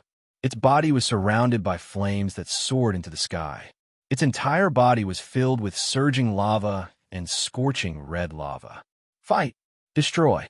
The flame demon roared in a cruel and evil language. It strode towards the top of the volcano with its legs that were as thick as pillars of lava. The elemental fireballs shot by the fire elemental creatures continuously exploded on the flame demon's huge body, but they did not cause any damage. Only the lava fireballs or flame spears that contained some earth elemental damage could cause it some damage. This kind of compound spell could only be cast by the high-ranked fire elemental elders or fire spirits. Thus, the terrifying Balrog took large strides forward, using its massive body to attract the enemy's firepower. Meanwhile, the Goblin Ripper that Tygol controlled followed closely behind. From time to time, the thrusters on its back would spit out bright yellow flames that would suddenly accelerate into the group of fire elemental creatures, cutting down any high-level members that posed a threat on the spot. Although these fire elemental elders were not low-ranked, they did not have indestructible bodies. Hence, when the Goblin Ripper's metal chainsaws penetrated its body and cut its core, the huge body of fire would explode due to the elemental flow. It had to be said that the super magic iron alloy Grimm used to create this Grade 2 magic machine warrior was really worth it. Even the lava hound's bodies, which were as hard as iron, could not withstand the crazy cutting of the metal chainsaws, and the fire core of the elemental creatures could not withstand the metal drill. As for the self-destruction of the elemental creatures, as long as 7 or 8 high-ranked fire elemental creatures did not self-destruct at the same time, they would not be able to harm Tigul in the slightest. Faced with the chaotic situation of fireballs flying everywhere and the waves of flames sweeping everywhere, the insect wizard Billis, who only had the strength of a Grade 1, was so frightened that he dug his head into the ground. Although it was not comfortable to be underground with a temperature of 1 to 200 degrees, it was still better than being bombarded by the fire elemental creatures. Mary hid in the middle of the team. At first, she was interested in using her quick figure to kill the blind fellows that barged into her. However, after the dense fire elemental creatures turned the surroundings into a suffocating sea of fire, she could only stay by Grimm's side obediently.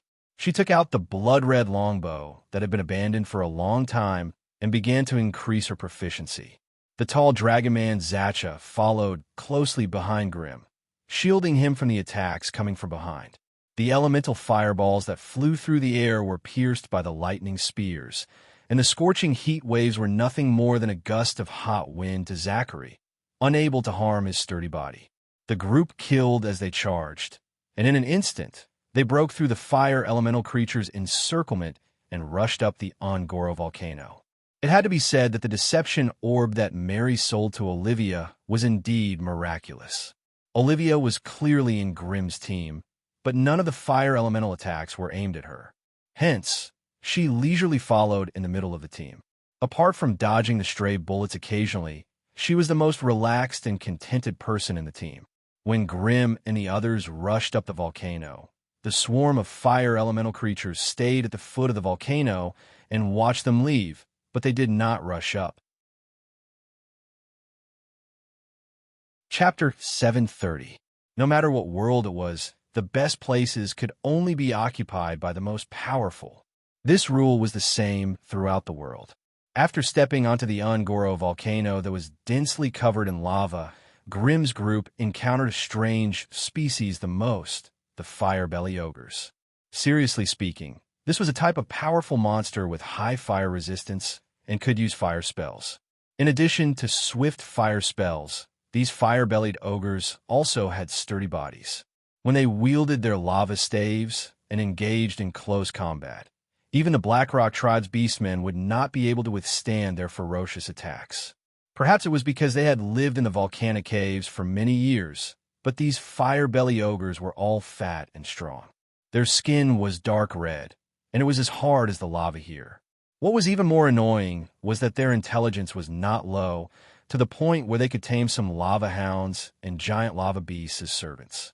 Hence, when fighting against these fellows, the Magi first had to deal with the barking lava hounds, followed by the fire-belly ogres who had cast berserk spells and brandished their thick lava staves. Using spells against these fellows was too much of a waste. Hence, the Goblin Ripper that Tygol was controlling was the one who took the lead.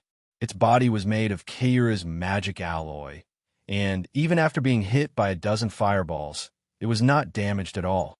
On the other hand, the crazily spinning drill on the Goblin Ripper's left arm and the screeching metal chainsaw on its right arm were not something that the weak bodies of the lava hounds and the flesh of the fire-belly ogres could withstand. Tygol controlled the Goblin Ripper. With the drill in its left hand and the chainsaw in its right, it nimbly flashed through the enemy's encirclement like a monkey. Accompanied by loud rumbles and ear-piercing sounds of cutting, the Magi were utterly defeated. The lava hound's body, which was made up of tiny lava rocks, was sliced into two by the chainsaw. The scorching magma stored inside gushed out, causing the scorched and broken volcanic rocks to sizzle. Based on Grimm's AI Chip's visual estimation, the tough skin of the fire-belly ogre had at least a +2 defense. This also meant that without +3 sharpness or enchanted with penetration, it was impossible to hurt these fire-stomach ogres at all. Unfortunately, no matter how strong the defense was, it was still afraid of a kitchen knife. If a kitchen knife didn't work, then he would use a sledgehammer. The Goblin Ripper discovered that it was too strenuous to use its sharp weapons to kill the ogres. Even the sharp metal drill needed 2 or 3 fingers to pierce through the ogres' chests. Thus, Tigul changed his tactics. When encountering ogres, he no longer drilled them, but instead smashed them. Not to mention, the Goblin Ripper also had a mystical strength of 26 points. Coupled with its incomparably heavy metal body, it swung its weapon like a war hammer. Even with the fire-belly ogre's strength, he could not withstand it. A hammer strike on the head could directly smash the ogre's skull into its chest. Thus, as they follow behind the Goblin Ripper, Grimm and the rest witnessed the crazy and barbaric fighting style of the fire-belly ogres. A burning path that was dyed red with blood and magma wound its way to the top of the mountain. On both sides of the path, the fire-belly ogres died horribly. With the Goblin Ripper at the front and the Dragonman Zacha at the back, Grimm's team successfully climbed halfway up Mount Ongoro. In a small cave, Grimm and the rest found a relatively clean place to set up camp. They silently waited for old Fox Venlier to meet up with them. With Bloodmaster Mary around, they did not have to worry about Venlier not being able to find them. Perhaps it was because they had killed too many ogres on their way up the mountain.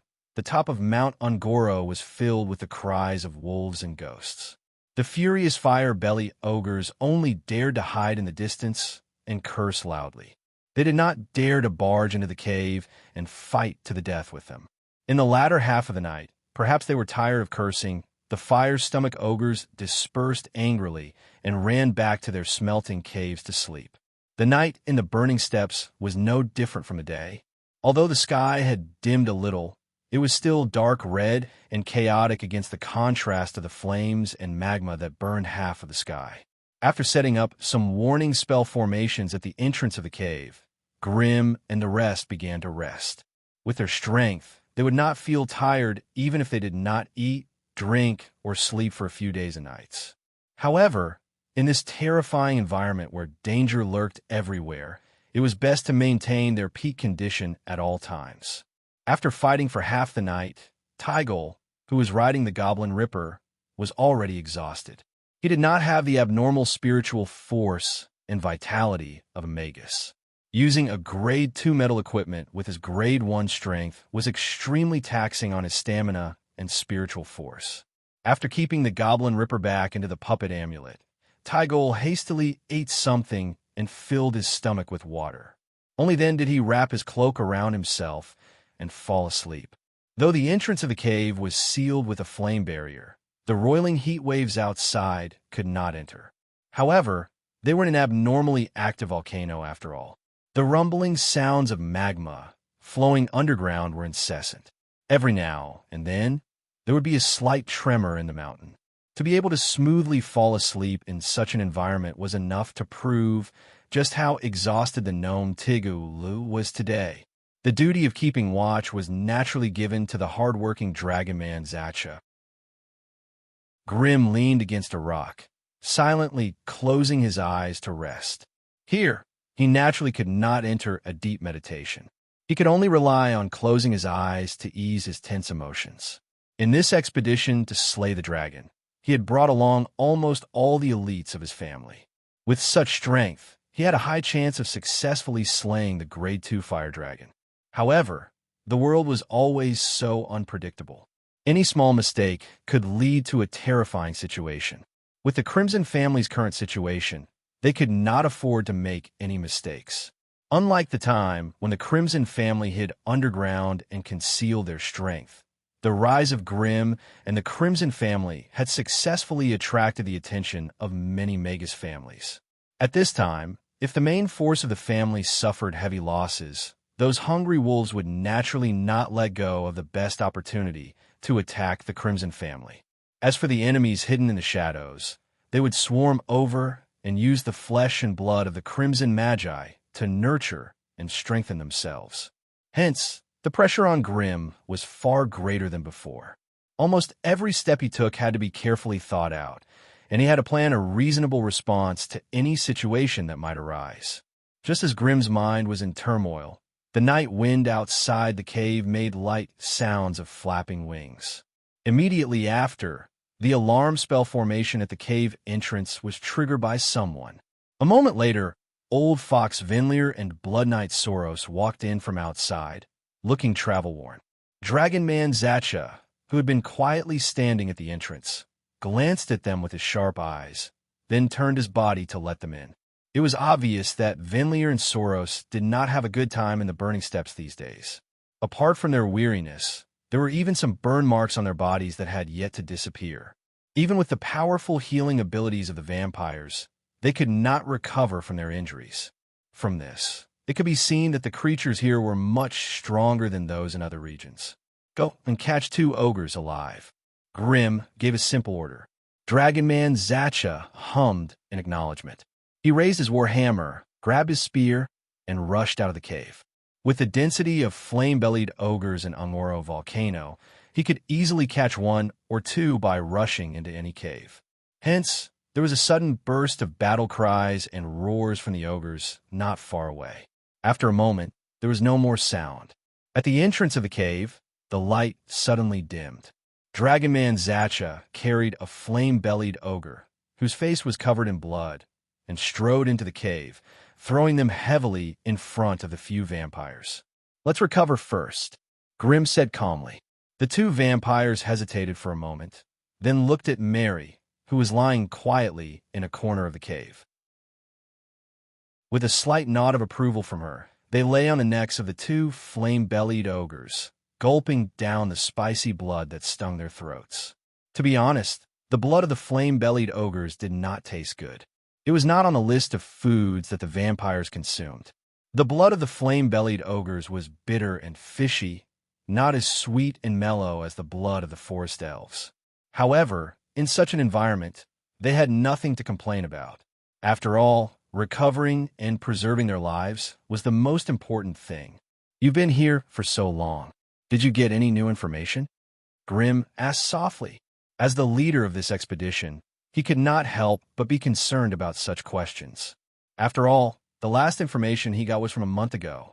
During this period of time, Grimm had led the dragon's slaying team in hiding, and had lost contact with Vinlier and the others. Hence, he was worried that there might be new variables. My lord, please rest assured. We've been loitering outside the fire dragon's nest, but we haven't seen it leave.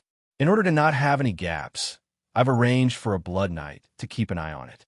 There won't be any problems.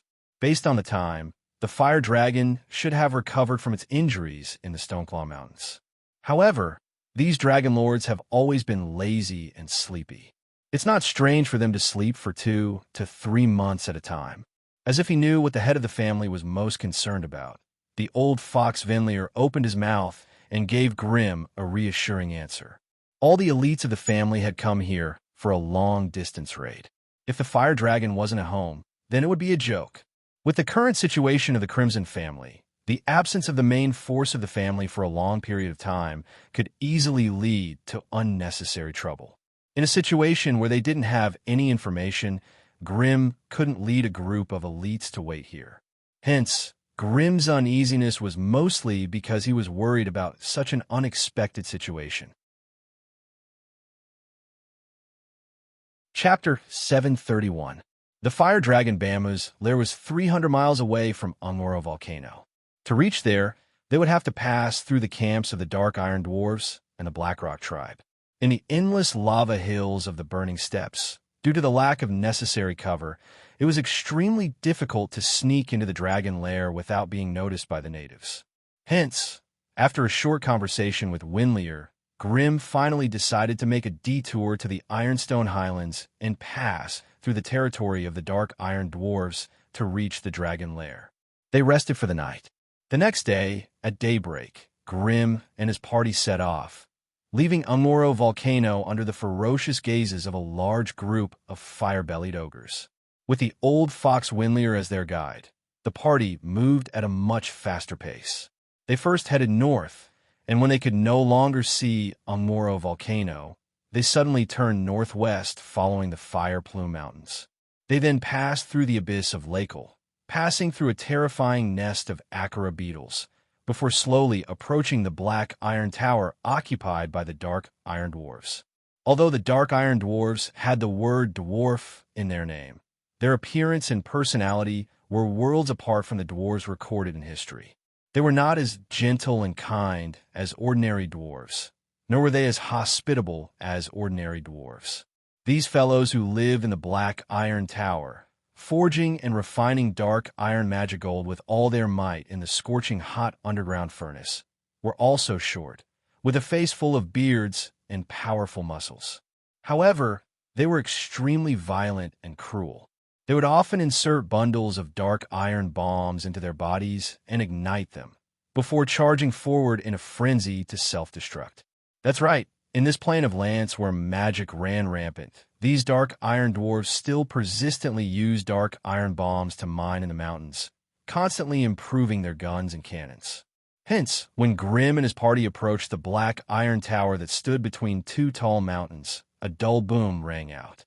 Thick smoke and dust rose from the firing port in the middle of the Black Iron Tower, and a solid iron bullet the size of a watermelon blasted a piece of weathered volcanic rock 50 meters to the right of Grim and his party into pieces, sending it flying far away. The originally vast and barren lava plains gradually narrowed here, and the road ahead was blocked by 2 towering cliffs. Between the 2 cliffs, the terrifying tower that the Dark Iron Dwarves had spent thousands of years building with underground dark iron magic gold stood there. If he wanted to pass through this canyon, he had to pass through the Black Iron Tower. If he wanted to pass through the Black Iron Tower, he would have to deal with the Dark Iron Dwarves. And with the Dark Iron Dwarves' cold and cruel personalities, the only way to deal with them was to fight. After the first shot was fired, the huge iron gate at the bottom of the Black Iron Tower slowly opened with a series of mechanical creaking sounds. Immediately after, squads of dark iron dwarves wearing iron breastplates, carrying dark iron muskets on their backs, and carrying bags rushed out in a neat formation. As they charged forward, they shouted strange slogans. Even with Grim's voice bank, it was difficult for him to understand the mutated dwarven language. There was almost no negotiation or discussion. As soon as the Dark Iron Dwarves rushed out of the Black Iron Tower, they opened fire fiercely. Bang! Bang! Bang! The sound of the old-fashioned black iron muskets rang out, and the finger-sized metal pellets hit the magic shields of the wizards, creating a loud, crackling sound. Goblin Tygol had no choice but to release the Goblin Ripper again. He quickly rushed in, activated his magic equipment, and charged at the reckless dark iron dwarves. The tall dragon man Zachary rushed forward a few steps, using his huge body to protect Grim. He bravely stood in front, raising his arms to cover his eyes, which were easily injured. As for the other parts of his body, he didn't care. After all, the dragon men had thick and tough dragon scales on their bodies. When the metal bullets hit them, they only created sparks, but they couldn't hurt him in the slightest. As for Mary, she seemed to be taking a leisurely stroll through the rain of bullets, dodging the storm of attacks. She only flicked her fingers to deflect the attacks that she couldn't dodge. Old Fox Venlier didn't have Mary's strength, so he could only scream and hide behind Soros. Blood Knight Soros was a grade 2 knight. Although he looked down on Venlier's cowardice and shamelessness, he didn't give up on him. Soros waved his long sword, constantly deflecting the metal bullets flying towards him. He then charged at the dark iron dwarfs. The insect Lich Bliss didn't seem to be afraid of such pure physical attacks. As he walked forward slowly, his body trembled slightly. Every tremble meant that his body was hit by a metal bullet, but he didn't seem to feel it. But he seemed to be unaware of it. When he entered a certain position, Billis suddenly opened his terrifying and ferocious insect mouth, spewing out a terrifying swarm of insects that were as dense as locusts. The swarm of insects gathered into a black cloud in the sky, quickly rushing towards the enemy. Everywhere they went, they would swarm and devour the enemy with their terrifying numbers. Everything inside the black cloud couldn't be seen, but the sound of gnawing and gnawing made one's hair stand on end.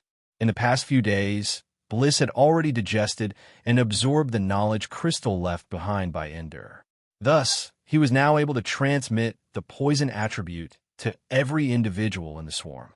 Under his command, the swarm no longer relied purely on physical attacks, but instead added terrifying poison damage. However, with the weak strength of the Dark Iron Dwarves, they probably wouldn't even have a corpse left before the poison took effect, so they didn't attract the attention of Grim and the others. As for the burdensome Olivia, she once again chose to sleepwalk on the battlefield. If she didn't take the initiative to attack the Dark Iron Dwarves, they wouldn't attack her either. The passive effect of the Deception Pearl was still as powerful and incisive as ever. Asterisk bam bam bam. Asterisk, the strongest among the Dark Iron Dwarves, was only at the level of a high-ranked acolyte, while the rest were even weaker. If it weren't for the black iron muskets in their hands, the insect Lich Bliss alone would be enough to wipe out these weaklings. Unfortunately, just as this thought popped up in his mind, the battlefield suddenly changed. Bang! Bang!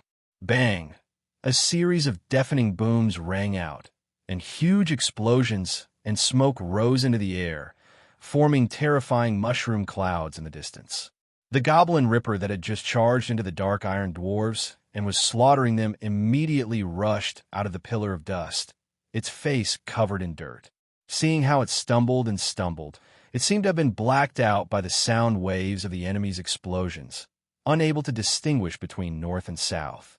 Behind it, the insect Lich Bliss waved its ugly pincer and let out an angry, piercing hiss at the battlefield. The Thundersmoke cannon had caused the swarm to suffer heavy losses, and this was enough to make Bliss heartache. Vicious, truly vicious.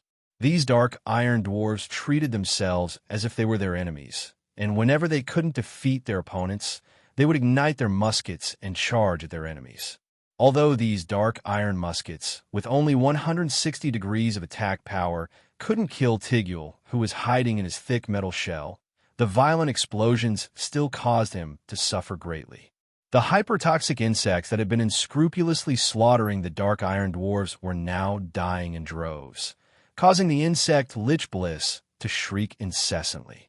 The hypertoxic insects he had bred only had a vitality of 7 points, and could not survive such a terrifying explosion that could instantly kill a Grade 1 Magus. Seeing this scene, Grim couldn't help but frown. A group of Dark Iron Dwarves that hadn't even reached Grade 1 had actually intercepted them. This wasn't a good sign. Grim was enraged, and he quickly muttered an incantation.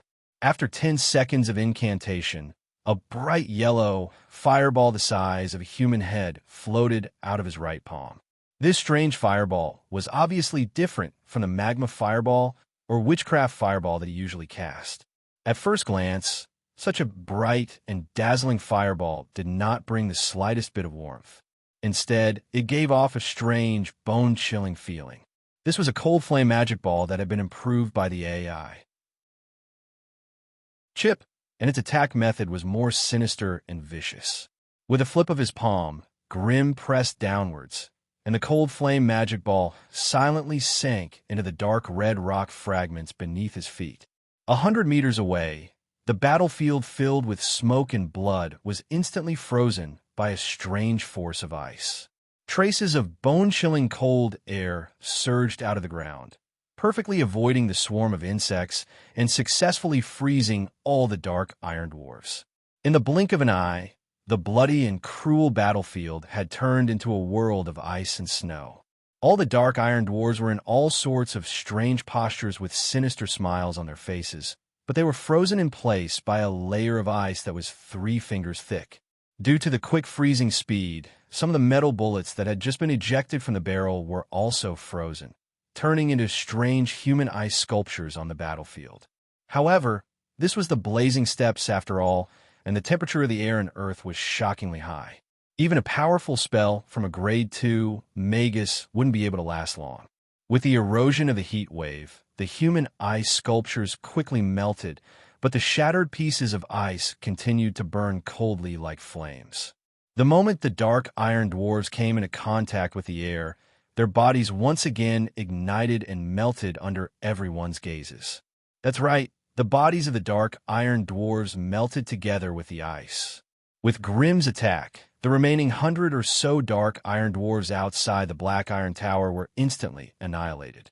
Seeing this scene with their own eyes, the dark iron dwarves at the back finally felt fear.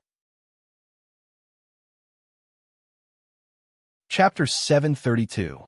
It had to be said that the dark iron dwarves in front of them were not strong enough to face such a powerful team that was determined to slay the dragon. Perhaps in the burning steppes, the dark iron dwarves could rely on their indestructible black iron tower and firearms to occupy a large territory, becoming one of the powerful lackeys of the Grade 2 fire dragon. But once they encountered Grim and the others, the fate of the dark iron dwarves would come to an end. Grim didn't even need to do anything himself. Mary, Winlier, and Soros transformed into vampire bats and darted into the Black Iron Tower's firing ports. What followed was an inhumane massacre. Knowing how the dark iron dwarves fought, the 3 vampires naturally wouldn't give them any more chances. They would either kill them the moment they saw them, or quickly escape from the explosion zone after discovering that they had ignited the explosives. Grim stood in front of the Black Iron Tower, hearing the screams and cries of despair and pain from the dark iron dwarves. Starting from the bottom, there were sporadic explosions. When the dark iron dwarves saw the thick tongues of fire coming out of the watchtowers and shooting ports, and heard the crisp sounds of gunfire that sounded like beans popping, the bloody massacre spread from the bottom of the tower all the way to the top. The weak dark iron dwarves finally felt despair when they faced 3 terrifying assassins who moved like phantoms, and they collapsed. The door of the Black Iron Tower was opened once again, but this time it was smashed by the Goblin Ripper. It was obvious that Tigul was a little embarrassed after being humiliated in front of a bunch of weaklings. Hence, he wanted to start a massacre to wash away his previous humiliation. Unfortunately, not a single dark iron dwarf managed to escape after the door was opened. The entire hall on the first floor was filled with corpses of all shapes and sizes. Of course, there were also the corpses of the dark iron dwarves that had been blown beyond recognition.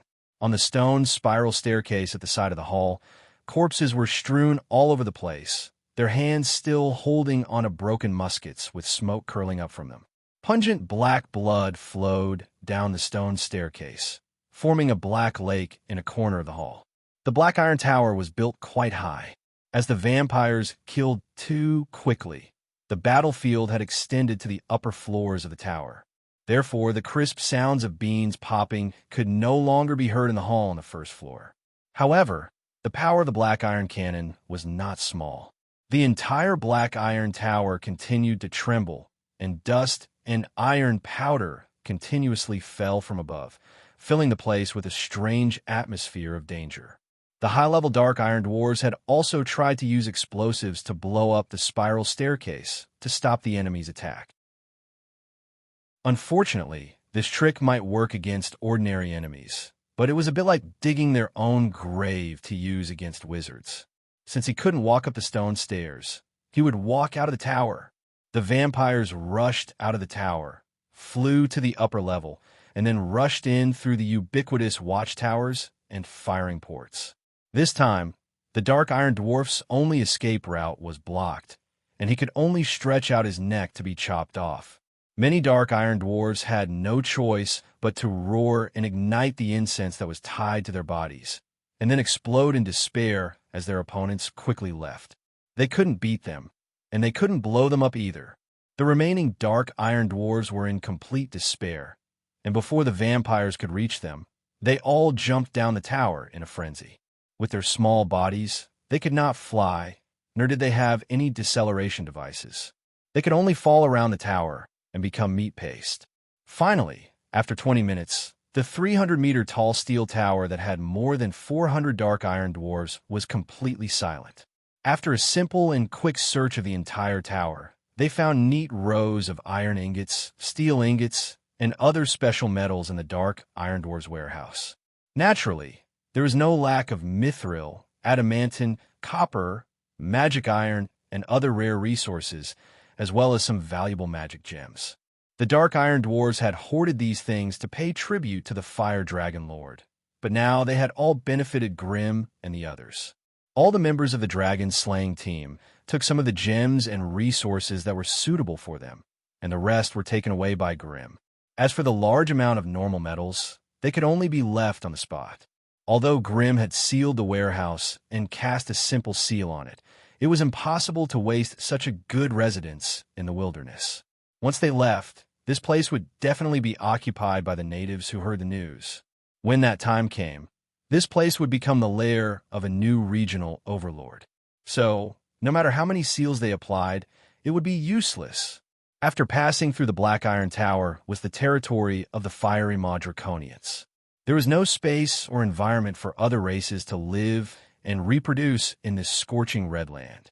As they walked on the fiery red rock slabs, the sizzling sound of flesh being grilled could be heard as soon as their boots came into contact with the ground.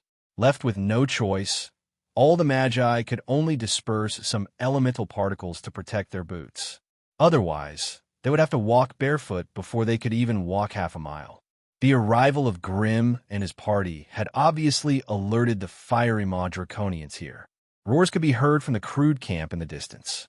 Groups of fiery Maw Draconians had gathered and were advancing towards the Black Iron Tower with all their might.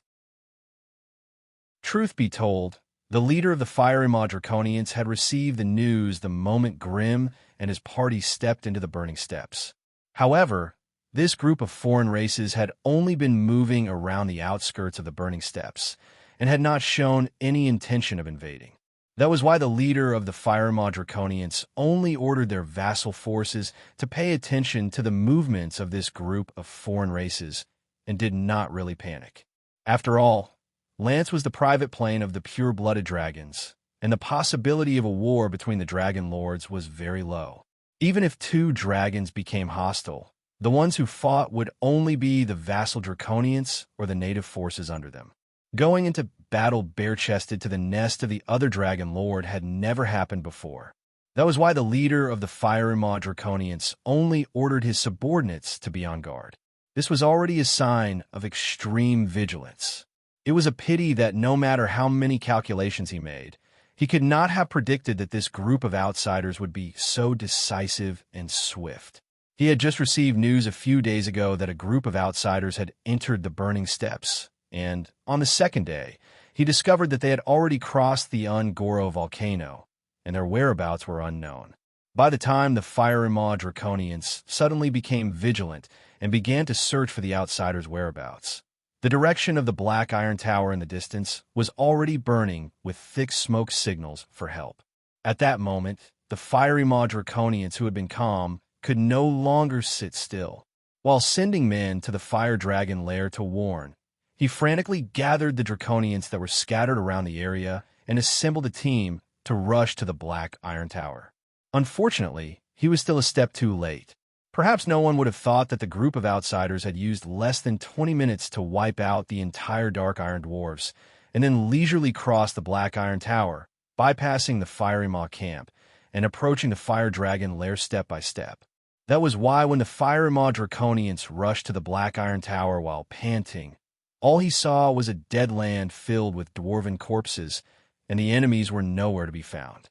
If it were some other idiot, he might have to split his men and search the vicinity of the tower for traces of the enemies. However, the Fiery Maw Draconians were experienced. His heart sank at the sight of the situation, and he immediately led his men and sprinted towards the Fire Dragon lair without hesitation. It was 120 miles from the Fiery Maw camp to the Black Iron Tower, and another 170 miles from the Black Iron Tower to the Fire Dragon lair. Even with the Fiery Maw Draconian's powerful physique, sprinting for nearly 300 miles in a single breath was enough to make one vomit blood. However, just as the Fiery Maw Draconians were sprinting across the scorched land, Grim and his men had already arrived at the Fire Dragon lair and met up with the Blood Knight who had been guarding the place. At the center of the burning steps, there was a narrow fissure that was over a dozen miles long. Standing at the edge of the Rift Valley and looking down, one could see the surging underground river of lava thousands of meters below them all the time. The steaming heat waves and the thick, pungent smell of sulfur made this place a forbidden zone for life. Anyone who got too close to the fissure, even if they weren't roasted to death by the heat waves, would be killed by the vile air here. My lord, I've been waiting here for 20 days, but I've never seen that fire dragon come out. The Blood Knight, in charge of guarding the fissure, pressed his hand to his chest and reported respectfully to Grim. It was obvious that he had suffered a lot in this place. Not only were his clothes red and softened from the heat, but even his body was covered in burn marks. The fact that a Tier 2 Blood Knight could leave such obvious wounds showed how harsh the environment here was, as well as the scarcity of fleshy creatures. Although there were Fiery Maw Draconians everywhere, to avoid alerting the enemy, the Blood Knight did not dare to attack them. MHM, I've noted down your contribution. Now, return to the team. Grim gave a few simple words of praise before turning to the others and saying, "The Fire Dragon lair is down there. Let's go down." After saying that, Grim took the lead and jumped down into the crevice canyon. Scorching heat waves surged up from below, but they were blocked by the flame barrier around Grim. The flames clashed with one another, turning the flame barrier crimson and producing violent crackling sounds. Grim paid no attention to this, sweeping his gaze across the dark red walls on both sides as he descended. Finally, when he was less than 200 meters away from the undercurrent of magma, Grim saw a circular platform protruding outwards from the northern wall. He could faintly see the faint glow of magic runes on it. That's it. Grim's eyes narrowed, and he immediately activated Flame Jump while his body was still rapidly falling. In the next second, a flame flashed on the round platform, and Grim's tall figure quietly appeared. Chapter 733. The Flame Dragon Cavern wasn't completely defenseless. As soon as Grim landed, two Fiery Maw Draconians roared and pounced out of the cave. Their long-handled axes glowed with a red radiance as they viciously swung them at the enemies who had yet to stabilize their footing. Advanced Tier 1. The two Fiery Maw Draconians were Advanced Tier 1 elites, but against a Tier 2 sorcerer, they were nothing. A resistance ring of fire pushed the two Draconians far away. Grim lightly patted the voodoo scroll on his waist, and the voodoo doll and the sewing puppet floated out of it. "They're yours now." Grim gave them a simple order and ignored the two Draconians. The two wizard servants giggled, and just like that, floated towards the tall and burly dragonoid warrior. At this moment, Mary and the two Blood Knights flew down from the cavern. Although they had the strength of a Grade 2 assassin, the three of them were still disgusted by this environment. Wisps of black smoke could be faintly seen rising from their bodies. Just as Mary was cursing the vile environment, a long, mournful scream came from the ravine. Immediately afterward, the Goblin Ripper's massive body slammed into the ground like a weight. Although Tygol was doing his best to maintain his balance in midair, he was still able to slow the Goblin Ripper down from the hole on his back.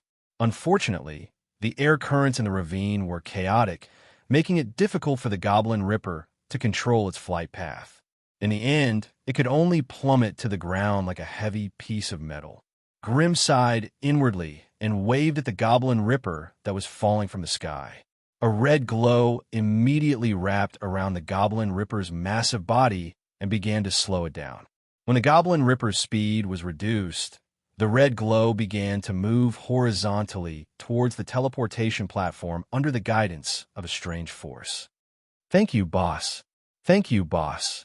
After the Goblin Ripper stabilized itself on the platform, Tygol's frightened and shrill voice came from within the Goblin Ripper. It seemed that the Goblin Ripper still had some flaws. He would have to find time to improve it in the future. Olivia and Bliss, the insect lich, were able to reach the teleportation platform on their own, but when it was Zachary's turn, Grim had no choice but to pull him over. When Dragonman Zacha landed and Grim turned around, the voodoo doll and the sewing doll were already floating in front of him, giggling. As for the two fire Madragonians, one of them had been poisoned to death on the spot with a livid expression, while the other's eyes had almost popped out of their sockets, his face filled with terror and unease. His death was especially miserable. At this point, other than the old fox, Vinlier, who was too weak and had to stay outside to find a place to hide, the other members of the team were all present. Next up would be the highlight of this trip, finding the Tier 2 Fire Dragon. From the teleportation platform, everyone first had to pass through the winding Fire Dragon labyrinth that was filled with traps. If they didn't think of a way to pass through the maze, they wouldn't even have the qualifications to face the Fire Dragon. "Blitz, it's up to you," Grim instructed in a low voice. The reason he brought the Grade 1 Blitz along for this dragon-slaying operation was for this moment. Clad in a black robe that completely covered his body, Blitz nodded slightly and took a step forward. Facing the fiery red passageways that extended in all directions, his entire body suddenly crumbled. The black robe fluttered soundlessly, and countless black beetles swarmed out from under it. They weren't big, but their movements were abnormally fast and ferocious. The huge swarm instantly split into 5 to 6 insect armies of similar sizes, crawling towards the different passageways in front of them. Although these insects had split into different groups, they were still under Blitz's mental control. Every time an insect army met a new fork in the road, they would naturally split into even more insect armies. Like a black torrent with infinite forks, they quickly drowned every passageway in the Fire Dragon Labyrinth. However, if the Fire Dragon Labyrinth was so easily explored, it wouldn't have become the trump card of the Fire Dragon Lord. A moment later, rumbling explosions suddenly sounded from various parts of the Fire Dragon Labyrinth. Blitz's swarm of insects had finally triggered the magic traps and terrifying mechanisms that were everywhere. Every explosion meant that tens or even hundreds of insects were annihilated in a puff of smoke. Although the damage each time wasn't severe, as the bugs continued to advance and the traps kept on being triggered, the damage accumulated to the point that even the insect lich, Bliss, could not ignore it. The black robe that had fallen to the ground suddenly evaporated soundlessly, turning into black smoke that condensed into countless strange lines that spiraled around in front of everyone. And these lines seemed to be constantly extending into the void. This was the complete map of the Fire Dragon Labyrinth, and it was something that Blitz had used the lives of thousands of insects to slowly explore. Grim's expression did not change as he stared intently. The AI chip in his brain was already scanning and analyzing at high speed. From the densely packed and abnormally complex black lines, it quickly searched for the shortest and most convenient route. Finally, an hour later, one of the thousands of insect armies had successfully made their way out of the Fire Dragon Labyrinth, and they were met with an earth-shattering wave of flames. It was the Fire Dragon Lord. Found it. Grimm's expression relaxed, and he said in a low voice, "Let's go." With that, he took the lead and charged into the Fire Dragon Labyrinth. "Tell me why you're here, or else." The Fire Dragon opened its huge mouth, and through its sharp fangs, everyone could clearly see the blazing ball of fire that was quickly forming in its throat. "Let's fight, then. What's with all the nonsense?" Mary had always acted faster than she thought. She threw off the black robe that was in the way and flapped her wings, taking the lead and charging at the terrifying Fire Dragon. She was fast, but the Fire Dragon was faster. An incomparably scorching dragon breath rolled down like a wall. Although Mary was impulsive, she was not stupid. With her defense and magic resistance, she would only be burnt to a crisp by the dragon breath of a Grade 2 fire dragon. There was no way she could resist it. As a result, she flapped her wings continuously, and her delicate body drew 4 or 5 red afterimages in the air, finally dodging the terrifying fan-shaped dragon breath.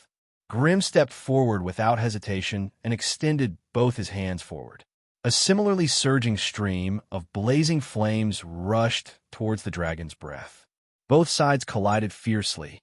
Dragon breath versus flame flow. The red dragon was a high-grade fire-type magical creature, while Grimm was a famous fire wizard. Both sides seemed to be immune to low-level fire damage, so after the two flames collided, they continuously splashed and dispersed a frighteningly high temperature and frightening fire waves. For a moment, the middle section of the molten hall became an area where the two flames fought and wreaked havoc. Even the surrounding area was quickly turned into a sea of fire. The two contending forces were of the same rank, and their control of fire was equally matched, so it became an evenly matched confrontation.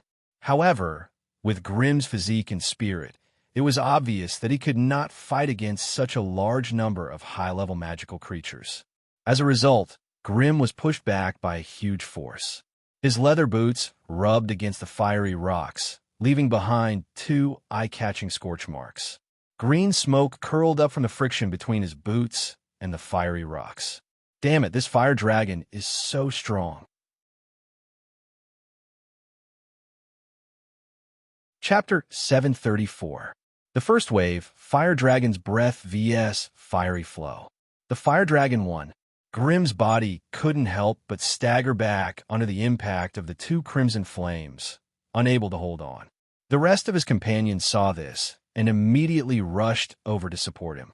In the next second, Zatcha's Lightning Chain and Goblin Ripper's Goblin Mark II fire arrow whistled towards the Fire Dragon. However, their attacks were annihilated or detonated by the Fire Dragon's breath midway. The tall Fire Dragon slowly shook its ferocious head, trying its best to maintain its shockingly powerful fire breath, sweeping out a huge flaming fan in front of it. Its huge body gave the Fire Dragon an astonishing lung capacity. If it were to dive down from the sky, the Fire Dragon's breath would be able to form a wall of flames that was about 30 meters wide and 800 meters long. Any creature that fell under the flames would not be able to survive. Even a sturdy stone fortress would explode into a terrifying sea of fire under such a powerful fire breath. Furthermore, the Fire Dragon's breath wasn't just pure elemental flames. It was mixed with a lot of strange, sticky substances that only giant dragons could secrete. This gave the Fire Dragon's breath a strange adhesive property that elemental flames didn't have. Once the Fire Dragon's breath touched anything, it would stick firmly to the surface and use the turbulent flames to corrode and burn everything that could be burned. That was why Zatcha and Goblin Ripper couldn't dodge in time. The Fire Dragon's breath passed through the net of fire and hit part of their bodies. Immediately, scorching flames adhered to the surface and burned fiercely. No matter how much they attacked or cast spells, they couldn't extinguish it. Just as Fire Dragon Bamu forced everyone into a panic with its Fire Dragon's breath, it suddenly groaned in pain and shut its mouth, stopping its attack. Near its raised head, Mary's pretty body silently appeared, her claws fiercely stabbing into the Fire Dragon's nose. With the fire dragon's tough scales and skull, Mary, an agility-type wizard assassin, couldn't penetrate its defenses without the help of a powerful magic tool. The fire dragon groaned in pain and was forced to stop its attack. Mary's right hand, which she had thrust with all her might, was now covered in blood. But this time, it was Mary's own blood. Her attack didn't even penetrate the fire dragon's scales. The fire dragon let out an angry roar, opened its huge mouth, and let out a powerful dragon roar that shook the earth. After intimidating the enemy in front of it, the fire dragon stretched out its head and bit towards Mary's lithe and delicate body. Retreat. Don't fight it head-on. Use guerrilla tactics. Seeing that the situation was not good, Grimm instantly cast a magma fireball at the side of the fire dragon's mouth, forcing its head to tilt slightly. The explosion of flames also took the opportunity to blast Mary, who was shocked out of her wits by the dragon's roar. Although Mary would suffer a certain amount of fire damage, she had avoided the fatal bite of the fire dragon. After all, Mary was also a Tier 2 sorcerer. Her concentration had reached 17 points, and her resistance to dragon's might was considerably high. She had been hit by the terrifying dragon's might at close range, which was why her mind was in chaos for a moment. Once she left the berserk zone of dragon's might, her mind returned to normal. She instantly turned into a bloody shadow and teleported away. Crack, crack, crack. The fire dragon angrily chased after it a few times, but Mary dodged it with her agility. Mary's heavenly show had also bought time for her fellow meat shields. Draconid Zacha and Goblin Ripper could not be bothered to deal with the flames still burning on their bodies. They roared and charged towards the fire dragon from the left and right. The drill and chainsaw in the Goblin Ripper's hands collided with the fire dragon's right claw. While the Goblin Ripper's flesh and blood splattered everywhere, the Goblin Ripper's gigantic body was sent flying by the fire dragon. Draconid Zacha took the opportunity to pounce forward. He swung the frost hammer in his hand and ruthlessly smashed the thick left hind leg of the fire dragon that was supporting its body. With a mournful roar, the fire dragon Bamu's left hind leg immediately curled up. The fire dragon turned its head with agility that did not match its huge body. A pair of golden flames stared firmly at Draconid Zacha. It was actually a grade 2 Draconid warrior. Bamu's mind raced. For the first time, he began to seriously consider whether a certain dragon lord had joined in the conspiracy to harm him. One must know that in Lance, all dragonmen slaves would only worship and serve a single dragon overlord for their entire lives. Draconid servants were the most precious assets of the dragon lord. No dragon would be willing to give them away. Furthermore, the difficulty of nurturing a grade 2 Draconid servant made the dragons weep. Therefore, the appearance of a grade 2 Draconid warrior in a team of foreign races would inevitably arouse Bamu's suspicions. However, suspicions were just suspicions. There was no room for courtesy or hesitation in battle. Without hesitation, Bamu ignited Draconid Zacha with a short burst of dragon breath, wrapping his entire body in a layer of violent and ferocious magical flames. The two Blood Knights shouted as they rushed forward. Before they could even slash at the fire dragon 3 times, they were flung into the walls of the lava hall by a ferocious dragon tail. Amidst the terrifying sounds of bones breaking and tendons snapping, the two Blood Knights were almost turned into 2 puddles of meat. Even the runic longsword in front of them was bent at a shocking angle. Although they were both grade 2 creatures, the fire dragon berserk had a crushing advantage over the vampires. Don't fight it head-on. Attack while moving around. As the commander of this battle, Grimm's mood was far more serious than an ordinary person's. He shouted with all his might as he threw out a terrifying Balrog. Then, with a howl, he himself transformed into a tall Balrog, his entire body wreathed in flames. At the same time, 2 tall Balrogs that were no smaller than himself suddenly appeared in the lava hall. The grade 2 fire dragon that had been rampaging through the battlefield and slaughtering wantonly finally stopped its attacks, observing the 2 new enemies from afar. The atmosphere on the battlefield suddenly became stagnant. After being sent flying by the fire dragon, the Goblin Ripper regrouped and once again advanced with heavy footsteps, standing shoulder to shoulder with the two powerful Balrogs.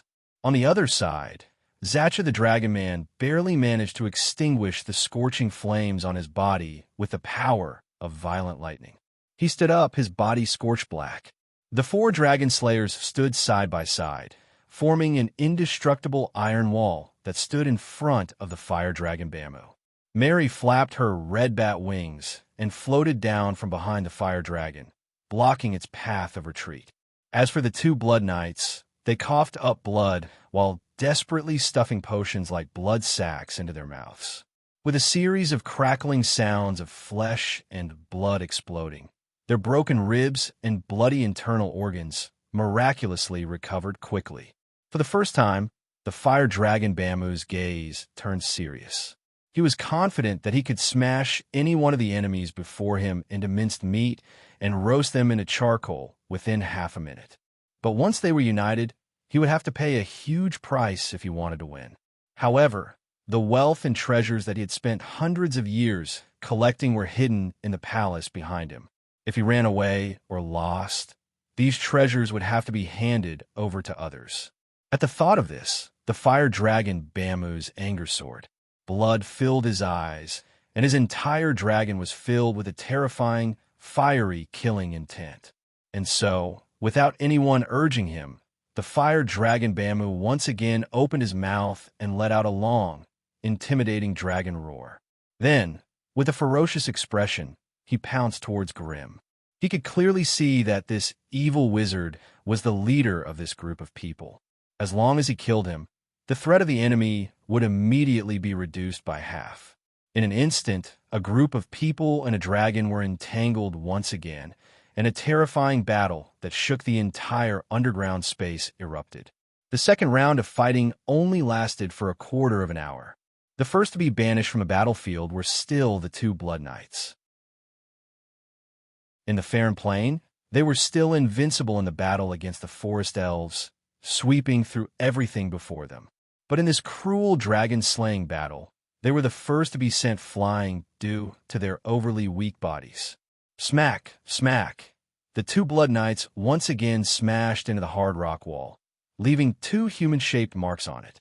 The front of their bodies that had been swept by the dragon's wings had already been rotted into a pile of flesh that no one could identify.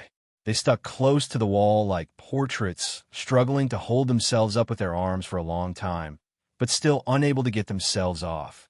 The second to fight was the Dragon Man Zacha. Although he wore magic accessories that protected his soul, the fear of the dragon in his soul made it difficult for him to be immune to the omnipresent draconic might.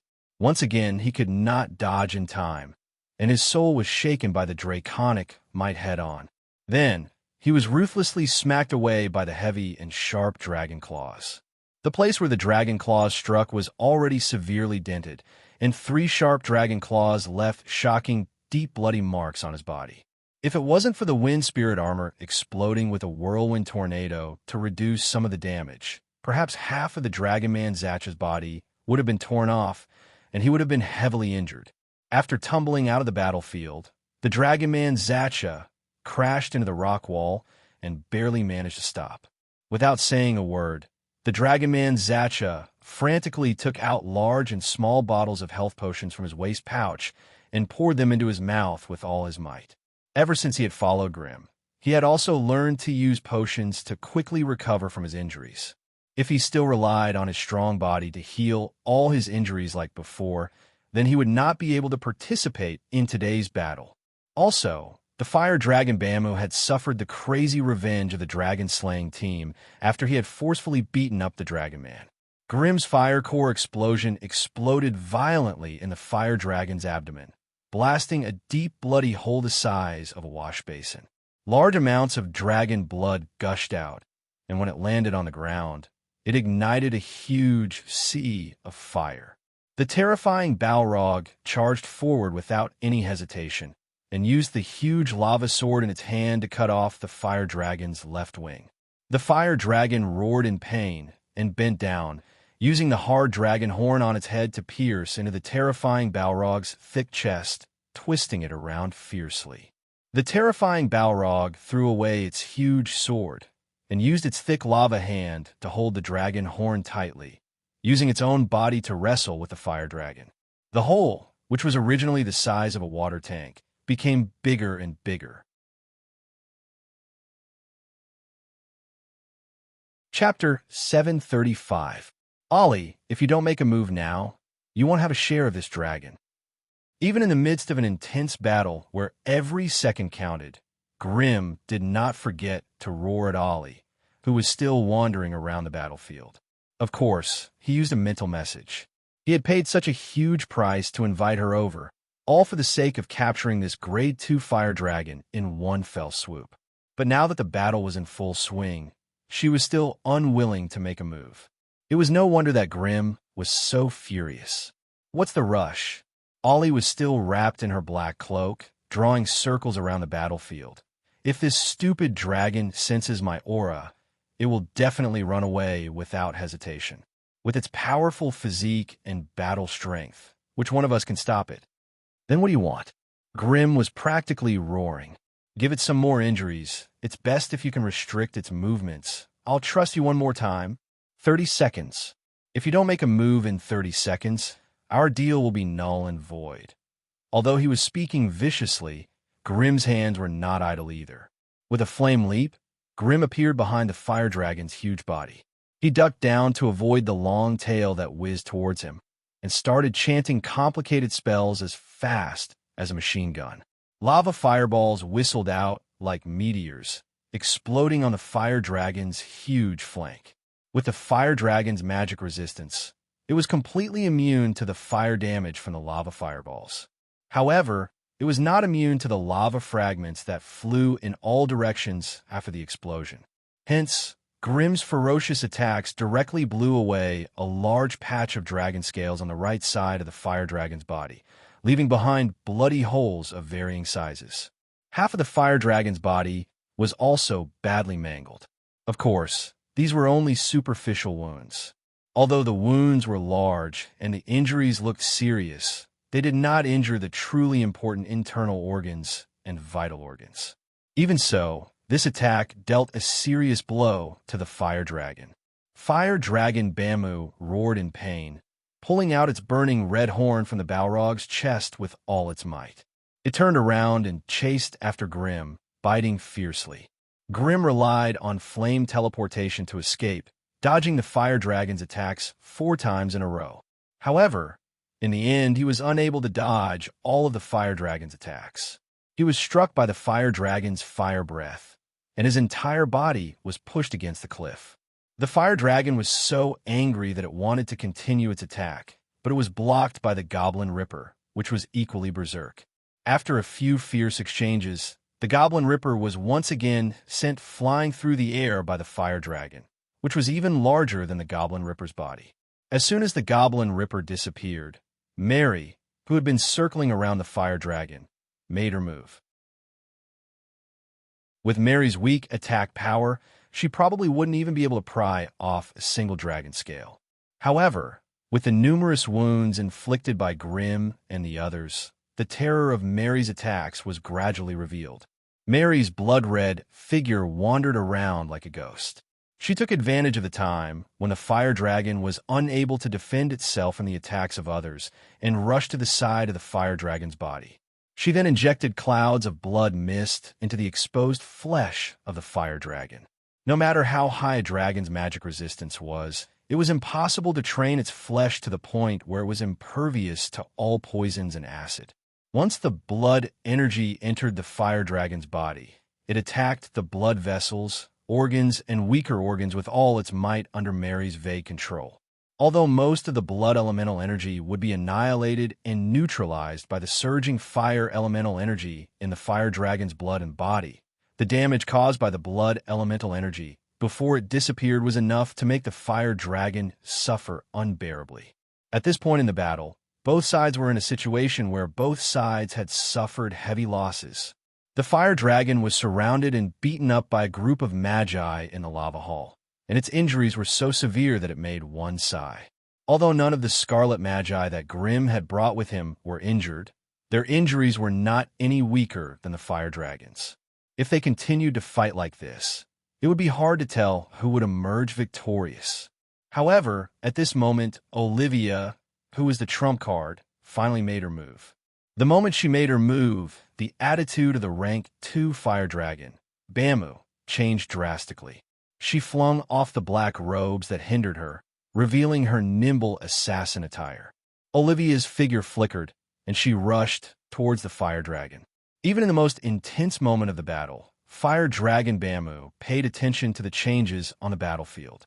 The black robe that had not participated in the battle had long since attracted his attention. However, he did not want to attract another enemy, so he did not act rashly. At this moment, seeing that the other party was charging at him without any concealment, Fire Dragon Bamler immediately used his long tail to force the annoying Mary away. He raised his body, opened his mouth, and used a sudden breath of flames to drown Olina's petite and delicate body. It could be said that in the entire lava hall, only Grimm, the fire wizard, dared to face the fire dragon's breath head-on. Everyone else could only desperately dodge the terrifying breath of the fire dragon. Even a lump of metal like the Goblin Ripper would be in danger of melting if it was hit by the fire dragon's breath for more than 10 seconds. As for an assassin like Olivia, who was delicate and did not have any magical protection, she would not last more than 3 seconds in the fire dragon's breath. Hence, when he suddenly saw Olivia being drowned by the fire dragon's breath, even an experienced leader like Grimm could not help but feel his heart skip a beat. But in the next second, a strange scene appeared on the battlefield, causing everyone to cry out in surprise. The mysterious Olivia had actually curled her body into a ball. She pulled the cloak behind her, using a thin layer of black cloth to block the fire dragon's breath, which dealt 460 degrees of magic damage. Once her body passed through the fire dragon's breath, Olivia let go of the cloak and stretched out her body.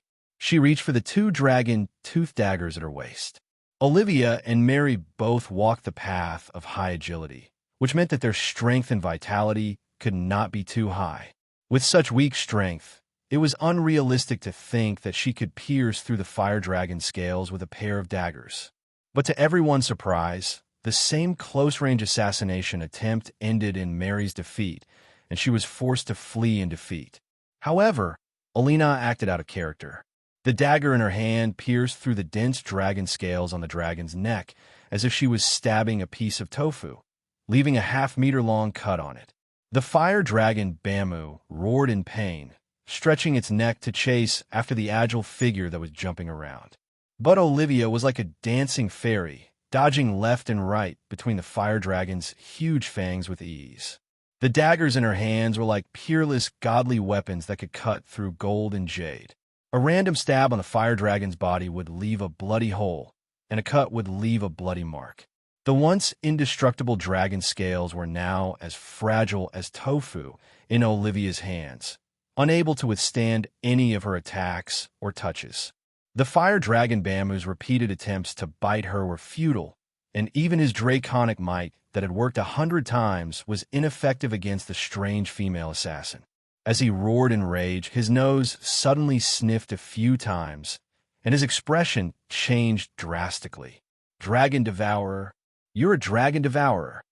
Without much effort, the fire dragon Bamu had matched the young assassin before him with a fearsome enemy from the legends of the dragons. Dragon Devourers were a strange race and occupation that all dragons loathed. Regardless of gender or age, they would become the enemy of all dragons in the multiverse as long as they became Dragon Devourers. As Dragon Devourers, they usually behaved no different from normal humans and would only display various strange abilities when fighting against dragons. If a Dragon Devourer's usual magic resistance was 1 point, then it would be 10 points when fighting against dragons. The indestructible dragon scales on the surface of dragons were as thin as paper and as soft as tofu in the eyes of Dragon Devourers. A Dragon Devourer that had yet to mature might not be terrifying. After all, Even the strongest ant would not be able to kill a water buffalo. But once a dragon devourer devoured a dragon and matured, they would be too terrifying for the dragons. Every time they devoured a dragon, they would be able to completely obtain the dragon's magic resistance and growth potential. When they faced the next dragon, their basic magic resistance would not just increase by 10 times, but by 20 times or even 30 times. A fellow who was not afraid of draconic might and dragon breath, and could even ignore a dragon's defense. Which dragon would not be afraid of such a fellow? What was more frightening was that if they lost to him, everything they had, be it their wealth, treasures, or their flesh and bones, would all become nourishment for him to continue growing. As for themselves, they would not even have the chance to return to the embrace of the dragon god. Thus, after suddenly discovering Olivia's identity as a dragon devourer, the fire dragon Bamu, who had been fighting with all his might just a second ago, began to flee at full speed in the next. It was a pity that Grimm had already predicted this would happen. While the fire dragon Bamu endured Olivia's frenzied attacks and fled with all his might, Grimm once again brought the pitiful dragon man Zacha and the goblin Ripper, whose body was riddled with holes, to block his path. Behind Grimm and the others, Mary and the two blood knights with broken limbs formed the second line of defense. As for the terrifying Balrog, it had already been blasted apart by the fire dragon Bamu and had degenerated into a demon puppet crystal core that rolled to a corner of the molten hall. It looked like it would not be of any use if it was not properly repaired. Get out of my way. The flustered and exasperated fire dragon could only open up a path with its ferocious dragon breath. Unfortunately, this time, no matter how hard it tried, almost spitting out its dragon heart and dragon lungs, it could not force Grimm to retreat even half a step. After forcefully withstanding the rank 2 fire dragon's berserk breath, Grimm's outstretched hands were completely charred by the heat. The fire dragon Bamu was enraged and wanted to charge forward again. But at this time, the goblin Ripper had already arrived behind it. It grabbed its long tail and dragged it to the ground with all its might. Meanwhile, the dragon man Zacha raised his frost hammer and lightning spear high and rushed to the fire dragon's body. Then he violently smashed the fire dragon's 2 wounded hind legs. Mary and the 2 blood knights rushed into the air, all of their attacks aimed at its large dragon eyes. For a moment, no matter how much the fire dragon roared and charged, it could not quickly break free from everyone's restraints. Thus, Olivia dove down from behind the fire dragon.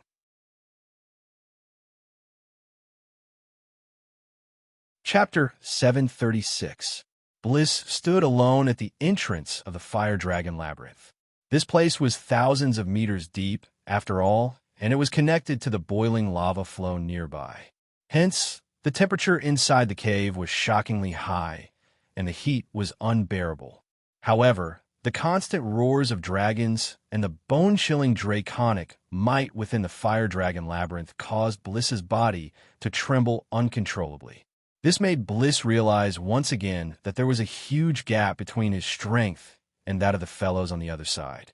The gap between rank 2 and rank 1, even if it was just rank 2 elementary and rank 1 peak, was frightening and insurmountable. Hence, at the other end of the cave, the rank 2 fellows were fighting the fire dragons with all their might, while he could only guard everyone's path of retreat by himself. Just as he began to let his imagination run wild, a strange flapping sound came from above the lava canyon. Immediately after, the old fox, Windler, covered in flames, swooped down from above. The temperature here was simply too high. Even a mid-rank 1 Windler could not survive here. Be careful. Be careful. The Dragonians are coming back. The furry, blood-colored bat's body was full of rolling sparks.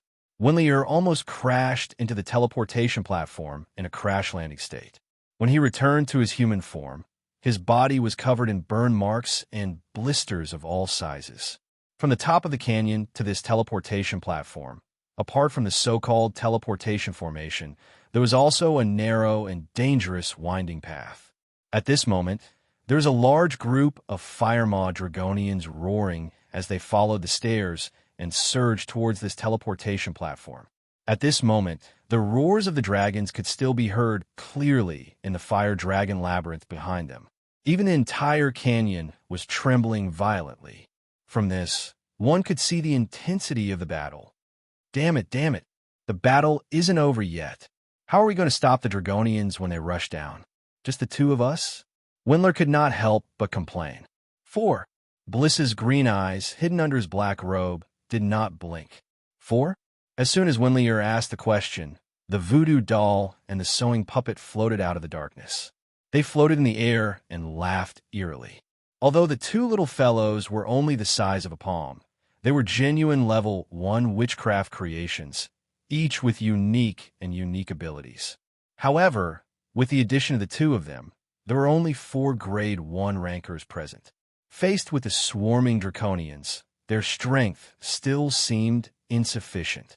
Just as Wendler's eyes flickered, the black-robed Blitz's body wriggled in a strange manner, and some strange phantoms of giant insects rolled out. A moment later, the shadows of the giant insects solidified right in front of Wendler's eyes, turning into ferocious, demonic cockroaches with dark green runes flashing all over their bodies. 1, 2, 3, in the blink of an eye, the spacious teleportation platform was surrounded by 22 demonized cockroaches that had long, narrow bodies, spindle-shaped abdominal sacs, wide, flat wings, and a pair of hideous sickle-like forelimbs. Go, my little darlings. Let this place bloom with a bloody feast. As the insect Lich Bliss hissed sharply, the demonized cockroaches stood up and rubbed their scythe-like forelimbs, creating dazzling sparks. Only then did they spread their wings and hurriedly pounced at the raging draconids that were descending the dark red rock walls. A battle of blood and flesh was about to unfold. The two bloodthirsty voodoo doll and the sewing puppet saw this and immediately chuckled sinisterly as they followed. Even Wendler, who had always been the brains of the group, could not help but shudder at the scene before him. He had long heard that insect Lich Bliss's strength had improved by leaps and bounds, and was even hailed as the rising star of the Crimson family's second-generation magi, who had the highest chance of advancing to Grade 2 within a short period of time. However, this was the first time he had seen Insect Lich's strength with his own eyes. With his ferocious insect army and ferocious insect generals, he would not be outdone even by some Grade 2 magi. As for the other Grade 1 magi in the family of the same level, with his strength, he could easily sweep them away. It seemed like he would have to get closer to this Lord Insect Lich in the future and build a good relationship with him. While daydreaming, the old fox Wendler took out some potions and began to heal himself. At some point in time, the roars of the dragons in the fire dragon labyrinth had stopped, and the place became abnormally silent. Lord Bliss inside, Wendler asked hesitantly. Although he and Bliss were both Grade 1 Crimson Magi, the huge difference in strength made him treat Bliss as a Grade 2 Magus. As if satisfied with Wendler's deference, the usually cold and taciturn Bliss finally spoke. The Patriarch has won. They're currently cleaning up the battlefield. That fire dragon did not have a good ending. Although Bliss had suffered heavy losses when he had scouted the path, there were still some survivors. Therefore, with the help of these many sentries, even though Bliss was outside the cave, he was able to observe the entire dragon-slaying feat of the Rank 2 Magi from a third-person perspective. To be honest, although he was very satisfied with his current strength, after seeing the scene of the battle between the Grade 2 Magi and the Fire Dragon, he once again adjusted his position. Even though he had a strong army, with insect swarms and insect generals, if he were to be sent into a Grade 2 battlefield, all of this would turn into smoke in an instant. No matter how many insect swarms there were, the Grade 2 Fire Dragon would be able to exterminate most of them with a single flame breath. What use was the insect generals? They might not even be able to break the skin of the Grade 2 Fire Dragon. Insect swarms and insect generals might be invincible against opponents of the same rank or slightly weaker, but against such a tough opponent, no amount of insect swarms or insect generals would be as effective as the Dragonoid. Hence, the intense battle in the lava hall had also caused Insect Lich Bliss to fall into deep thought. He began to reflect on his path of evolution and the position of his family. Perhaps he would advance to grade 2 very soon, so it was better to understand now than then. Within the dark red and scorching lava canyon, a series of bloody and brutal battles were taking place on a winding stone staircase that was carved into the rock wall. As the stone staircase was narrow, it could barely accommodate one dragonoid at a time. Hence, the firemaw dragonoid formed a long line, squeezing together on this heavenly path as they charged down frantically. Meanwhile, insect lich bliss demonized mantises were either flapping their wings and flying or climbing up the cliff, engaging the dragonoids in a bloody battle of interception and counter-interception. The firemaw dragonoids were all tall and sturdy, wielding long axes in their hands with unstoppable momentum. However, such heavy weapons could not display their true strength in such a narrow path. Instead, they were not as agile as the demonized mantises. The heavenly path was filled with boiling lava. Even with the firemaw dragonoid's extraordinary fire resistance, falling into it would cause its skin to split open and its flesh to corrode. That was why the demonized mantises kept circling around, diving down when they saw the dragonoid's weakness. Under the harassment of the demonized mantises, some firemaw dragonoids would miss a step and fall from the stone staircase, falling into the lava with a plop. Such dragonoids did not even have the chance to struggle and save themselves. In just a few seconds, they were devoured by the blazing lava, not even a single bubble emerging. "What's the situation here?" A familiar male voice sounded, and Grimm led a group of sorcerers out of the fire dragon labyrinth. Only the Dragon Eater lady, Olivia, was missing from the group. It was obvious that the Scarlet Sorcerers were all injured in the dragon-slaying battle just now, and some of them were even gravely injured. However, the joy of slaying a dragon was evident in everyone's eyes, and they were all unusually excited. "The firemaw dragonoids have all returned. My lord, do you think we should retreat now?" The old fox, Venlier, asked respectfully. "Not now. Olivia is still here. Forget it. Let's carry her for a while longer." After receiving Grimm's order, the grade 2 sorcerers that had returned from the blood battle revealed sinister expressions. The battle with the fire dragons had been too dangerous and stifling. Even with their strength and numbers, it had been so difficult for them to win. Every one of them was filled with an indescribable rage. Now that they saw the dragonoid warriors that had come to their deaths, the Scarlet Sorcerers could not help but be filled with killing intent and rage. "Let's go." Mary, who was covered in burn marks, flapped her wings and took off, leading the 2 blood knights towards the firemaw dragonoids on the stone staircase. They had suffered heavy injuries in this battle, and they needed fresh high-energy blood to replenish the energy they had expended. Seeing so many firemaw dragonoids was like seeing a mobile blood bank. The joy in their hearts was indescribable. Dragonoid Zacha and the Goblin Ripper had been kicked around like balls by the fire dragons. Now that they had a chance to vent their anger, they naturally would not let it go. One after the other, they charged towards the winding stone staircase. Inside the lava hall, an unbearable bloody ceremony was being performed cruelly. The raging fire dragon that had been strutting around and intimidating everyone was now lying motionless on the floor like a dead dog. Its huge abdomen was strangely bulging, and through the translucent skin, muscles, and bones that formed a translucent membrane, one could vaguely see a girl hugging her knees, her entire body curled up into a ball, floating inside. The fire dragon's 4 limbs had been smashed, and its neck was bleeding profusely. A large patch of fiery red dragon skin had been lost. Under the guidance of a mysterious force, the Tier 2 fire dragon's vitality, surging mental strength, and mournful cries of the dragon's complete soul were slowly dissolving. Even its flesh and bones, as well as the dragon crystal in its skull, were being corroded by the mysterious force and turned into a stream of energy, slowly entering the body of the mysterious girl in the dragon's abdomen. In this undetectable place, the mysterious girl's energy began to boil.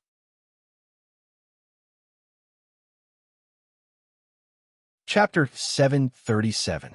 The Hellfire Labyrinth of the Grade 2 Fire Dragon Bamu had collapsed. A rumor that startled dragons spread like a plague across lands. Every dragon that heard the news couldn't help but be alarmed, and they began to inquire about the source and reliability of the news. There were even some meddlesome dragons that flew to Bamu's Hellfire Labyrinth in an attempt to ask him if the news was true. It was a pity that the Grade 2 Fire Dragon disappeared without a trace, as if it had evaporated into thin air. The Hellfire Labyrinth that had built its nest in had completely collapsed, just as the rumor had it. Large sections of the collapsed walls and rubble even blocked the underground river of lava, causing the lava that flowed beneath the blazing steps to rush to the surface and form a large lava lake where the lava canyon used to be. This also stopped the meddlesome dragons from going down to investigate. Along with the Tier 2 Fire Dragon, a large number of Fire Maw Draconids under its command also disappeared. Around the entire lava canyon, there were no longer any towering figures clad in dark red scales, their massive bodies swaying as they patrolled the burning land. According to the remaining high-ranked magical creatures in the blazing steppes, it seemed that a group of strange outsiders had barged into the Fire Dragon Lord's territory, and then Bamu had mysteriously disappeared. As for those outsiders, they lacked sufficient information, and it was difficult to find out their true identities. Hence, after investigating for half a year without any useful information, the dragons finally lost their patience and began to disperse one by one. The mysterious disappearance of the Grade 2 Fire Dragon Bamu became one of the most puzzling mysteries in Lance. A single Grade 2 Fire Dragon wouldn't have been able to push Ollie to the Grade 3 throne. However, compared to before, her magic resistance, physical strength, and spiritual force had all improved by leaps and bounds. More importantly, she seemed to have inherited some of the Fire Dragon's special abilities. She could also unleash the powerful flame breath that covered a wide area. Seeing a petite and cute human beauty spitting out a fan-shaped flame breath like a dragon, even Grimm's mind was in a daze. Although the Magi had researched high-rank spells like Dragon Breath based on the Dragon Breath, it was still far from being able to compare to the real Dragon Breath. After absorbing the Fire Dragon's vengeful soul, Ollie's dragon-branded weapons had become even more powerful and terrifying. While this might not be of much use against other races, it had a miraculous effect against dragons. After all, the Dragon Soul curse on the weapons wasn't something regular dragons could easily endure. As for the low-ranked dragons, they would have to endure the punishment of draconic aura when they fought Ollie. Perhaps Olina only needed to let out a loud roar, and she would be able to scare away the giant dragons that were 2 ranks lower than her. They would not even have the courage to gang up on her. However, the surge in spirit also made it impossible for her to conceal herself as perfectly as before. Before she digested and absorbed these dragon soul curses, it was no longer suitable for her to stay in Lance Plain. Otherwise, all the dragon experts in the entire Lance Plain would be attracted by the intense Dragon Devourer's aura, and they would go to the Metal Fortress to look for her. That was why she could only retract her spiritual force and follow Grimm and the others to the Blazing Flame Monarch, becoming a new Tier 2 Magus of the Crimson family. At this point, the Crimson family had 4 Grade 2 Magi. As for Draconian Zachary, the 2 Blood Knights, and the 3 Blood Elves, due to their special identities, they were only regarded as Grade 2 servants of Grimm and Mary. They were not yet official wizards with independent souls. However, for a new sorcerer family that had been established for less than 3 to 5 years to have such a deep foundation, it was already beyond everyone's expectations. This also meant that those who chose to join the Crimson family early on would all earn a lot and become the greatest victors. Meanwhile, the sudden influx of Tier 2 sorcerers put the family's remaining Tier 1 sorcerers under immense pressure. If they did not speed up their advancement, they would probably be thrown out of the core area in the near future and become marginal figures in the family. After distributing the treasures of the Fire Dragon to the Magi, who participated in the battle according to how much effort they put in, the rest were kept in the family's treasury. The Crimson family, who had been busy for a long time, finally stabilized. They began to shift the focus of their development back to the blazing flame monarch. The addition of many Grade 2 sorcerers, along with the growth of the Grade 1 sorcerers in the family, caused the Crimson family's reputation and prestige to grow. It had to be said that a small wizard's pagoda like the Blazing Flame Monarch could no longer support the entire Crimson family. The family's strength and influence needed to be expanded, so choosing a direction for their future development became especially important. After a series of discussions between Grimm and Alice, they finally decided to build the Crimson family's new wizard's pagoda in the north. Even though the sorcerers in the scattered Tower Forest region were more scattered and had a lot of potential for development, the conflict between the sorcerer families was extremely intense. A bloody war between the sorcerer families would erupt every 2 to 3 days. However, the scattered Tower Forest Association was keeping them in check, which was why there were no wars everywhere.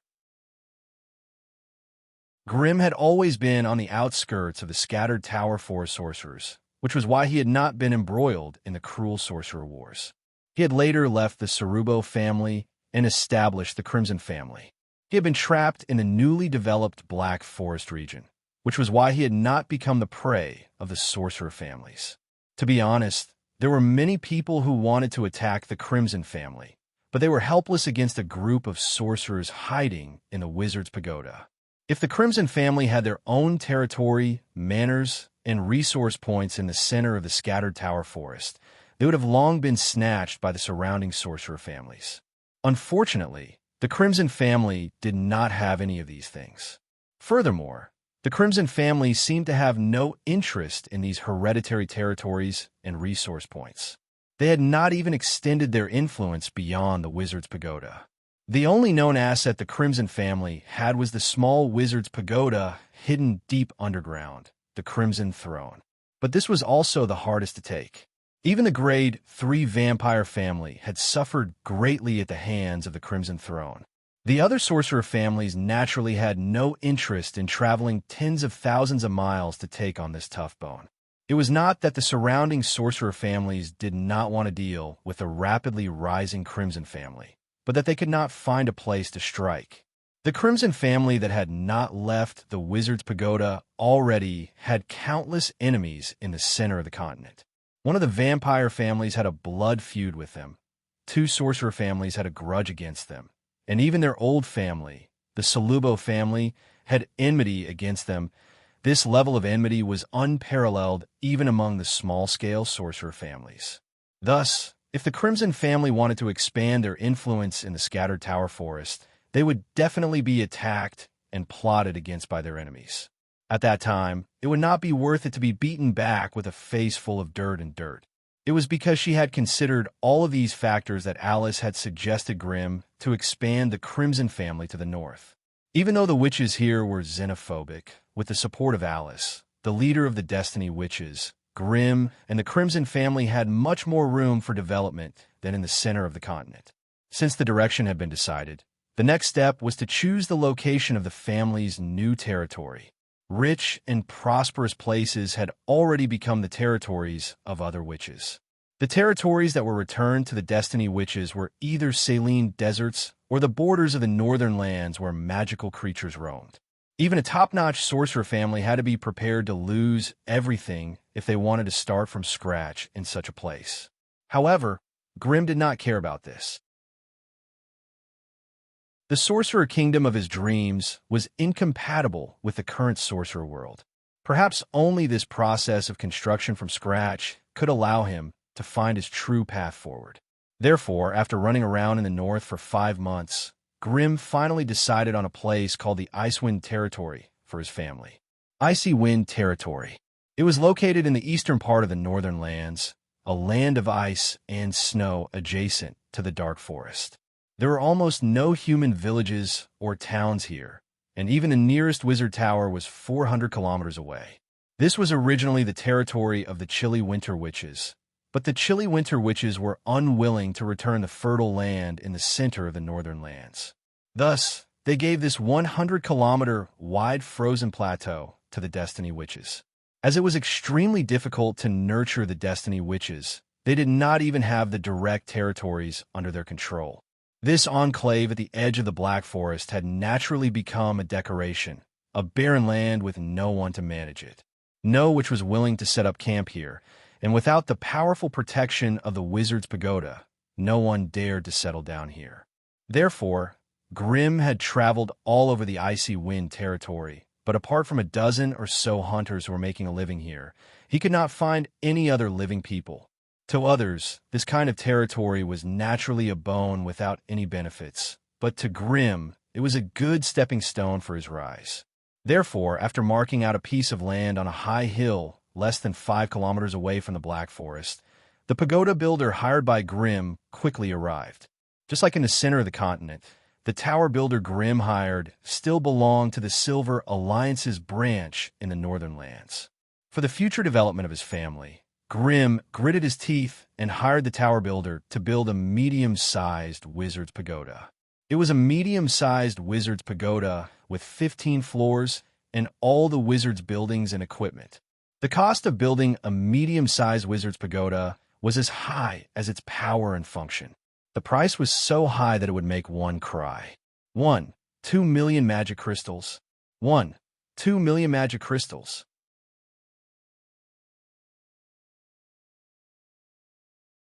Chapter 738. However, such a price was acceptable.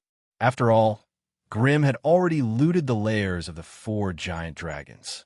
It would not be a problem for him to build a new wizard's pagoda after selling the resources and gemstones he had obtained.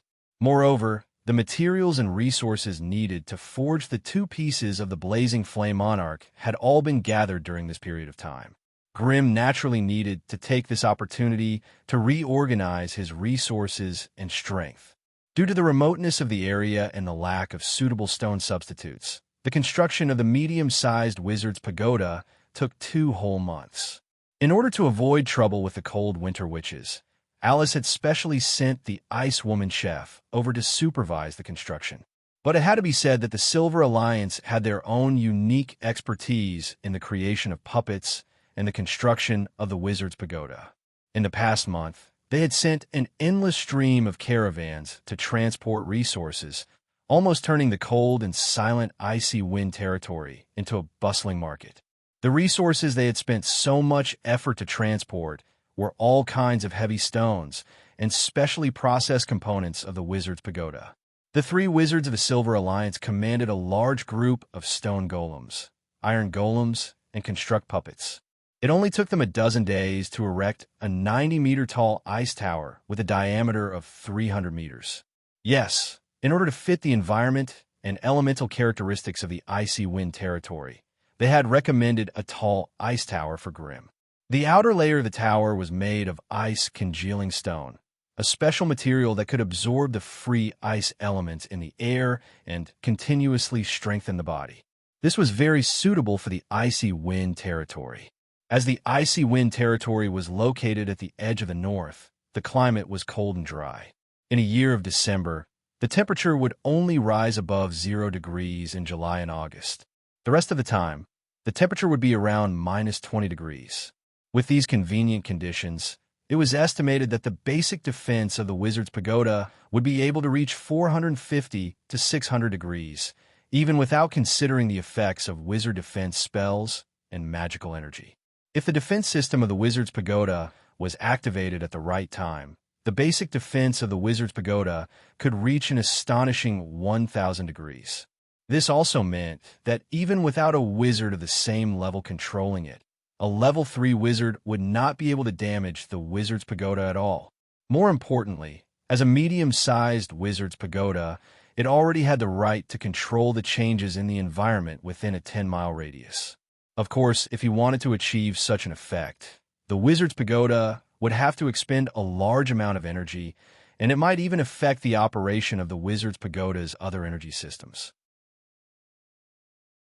The original Blazing Flame Monarch was just a small wizard's pagoda. Even though the wizard techniques within were complete, they were few and far between. A fully functional alchemy laboratory needed to provide basic services for more than 20 wizards and nearly 100 sorcerer apprentices at the same time, and those high-grade wizards could casually conduct a large-scale witchcraft experiment that could last as long as 1 or 2 months. If this situation persisted for too long, it would be detrimental to the progress of the family's magi and acolytes. But the appearance of this medium-sized wizard's pagoda had completely turned this unfavorable situation around. The spacious acolyte's hut allowed acolytes to no longer have to squeeze into a stone room in groups of 2 or 3.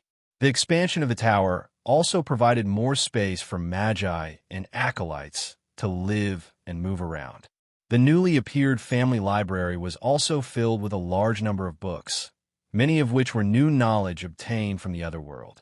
Of course, high-level knowledge was still firmly held in the hands of the family, but some enlightening or forward-looking basic knowledge and subjects were already open to all members of the family. The ability to obtain rare materials and knowledge from the other world that were hard to find in the outside world through the family, as well as the right to purchase them at a discount, was actually the most attractive aspect of a wizard family. Otherwise, why would those acolytes work so hard to become a member of some large wizard family or faction? It was precisely for the benefits and privileges that these wandering wizards and acolytes would never be able to obtain. It must be known that most acolytes did not have that much talent, and it was impossible for them to all come from wealthy noble families. Thus, even if it was just a tiny bit of benefit or discount, it meant that they could take fewer risks and participate in less dangerous magical beast hunts or exploration of ruins. In the Acolyte period, they lacked the protection of powerful wizard weapons, and their own defensive and offensive spells were not complete. Under the circumstances that any exploration meant that their lives were in the hands of the goddess of destiny. Thus, wizard families with good family welfare and sufficient resources were able to attract a steady stream of acolytes. With enough acolytes, wizard families could pick out those with outstanding talent and potential and focus on nurturing them. A good wizard nurturing system was the key to a wizard family's long-term foothold in the sorcerer world. In this aspect, the Crimson family that Grimm founded was lacking. It had to be said that Grimm's aggressive development strategy had a huge impact on the Crimson family. Looking at the current Crimson family, there were only 2 true Grade 2 wizards, Grimm and Mary. Like Tigule, who controlled the Goblin Ripper, and Olivia the Dragon Devourer, there were only Grade 2 aliens with the strength of a Grade 2 wizard. As for the Dragon Man Zachary, the Blood Knights, and the Blood Elves, they were only Grade 2 servants of Grimm and Mary. They were not official Wizard Tower wizards. Counting with his fingers, the number of Grade 2 creatures in the Crimson family had already exceeded the number of Grade 1 wizards. This also indicated that the future development of the Crimson family was in a dangerous situation. It could be said that 99% of the Crimson family's power was entrusted to Grimm and Mary. If anything happened to either of them, the overall strength of the Crimson family would crumble like a cliff. In the past, Grimm had been constantly conquering and slaughtering in order to provide sufficient resources for the family's development.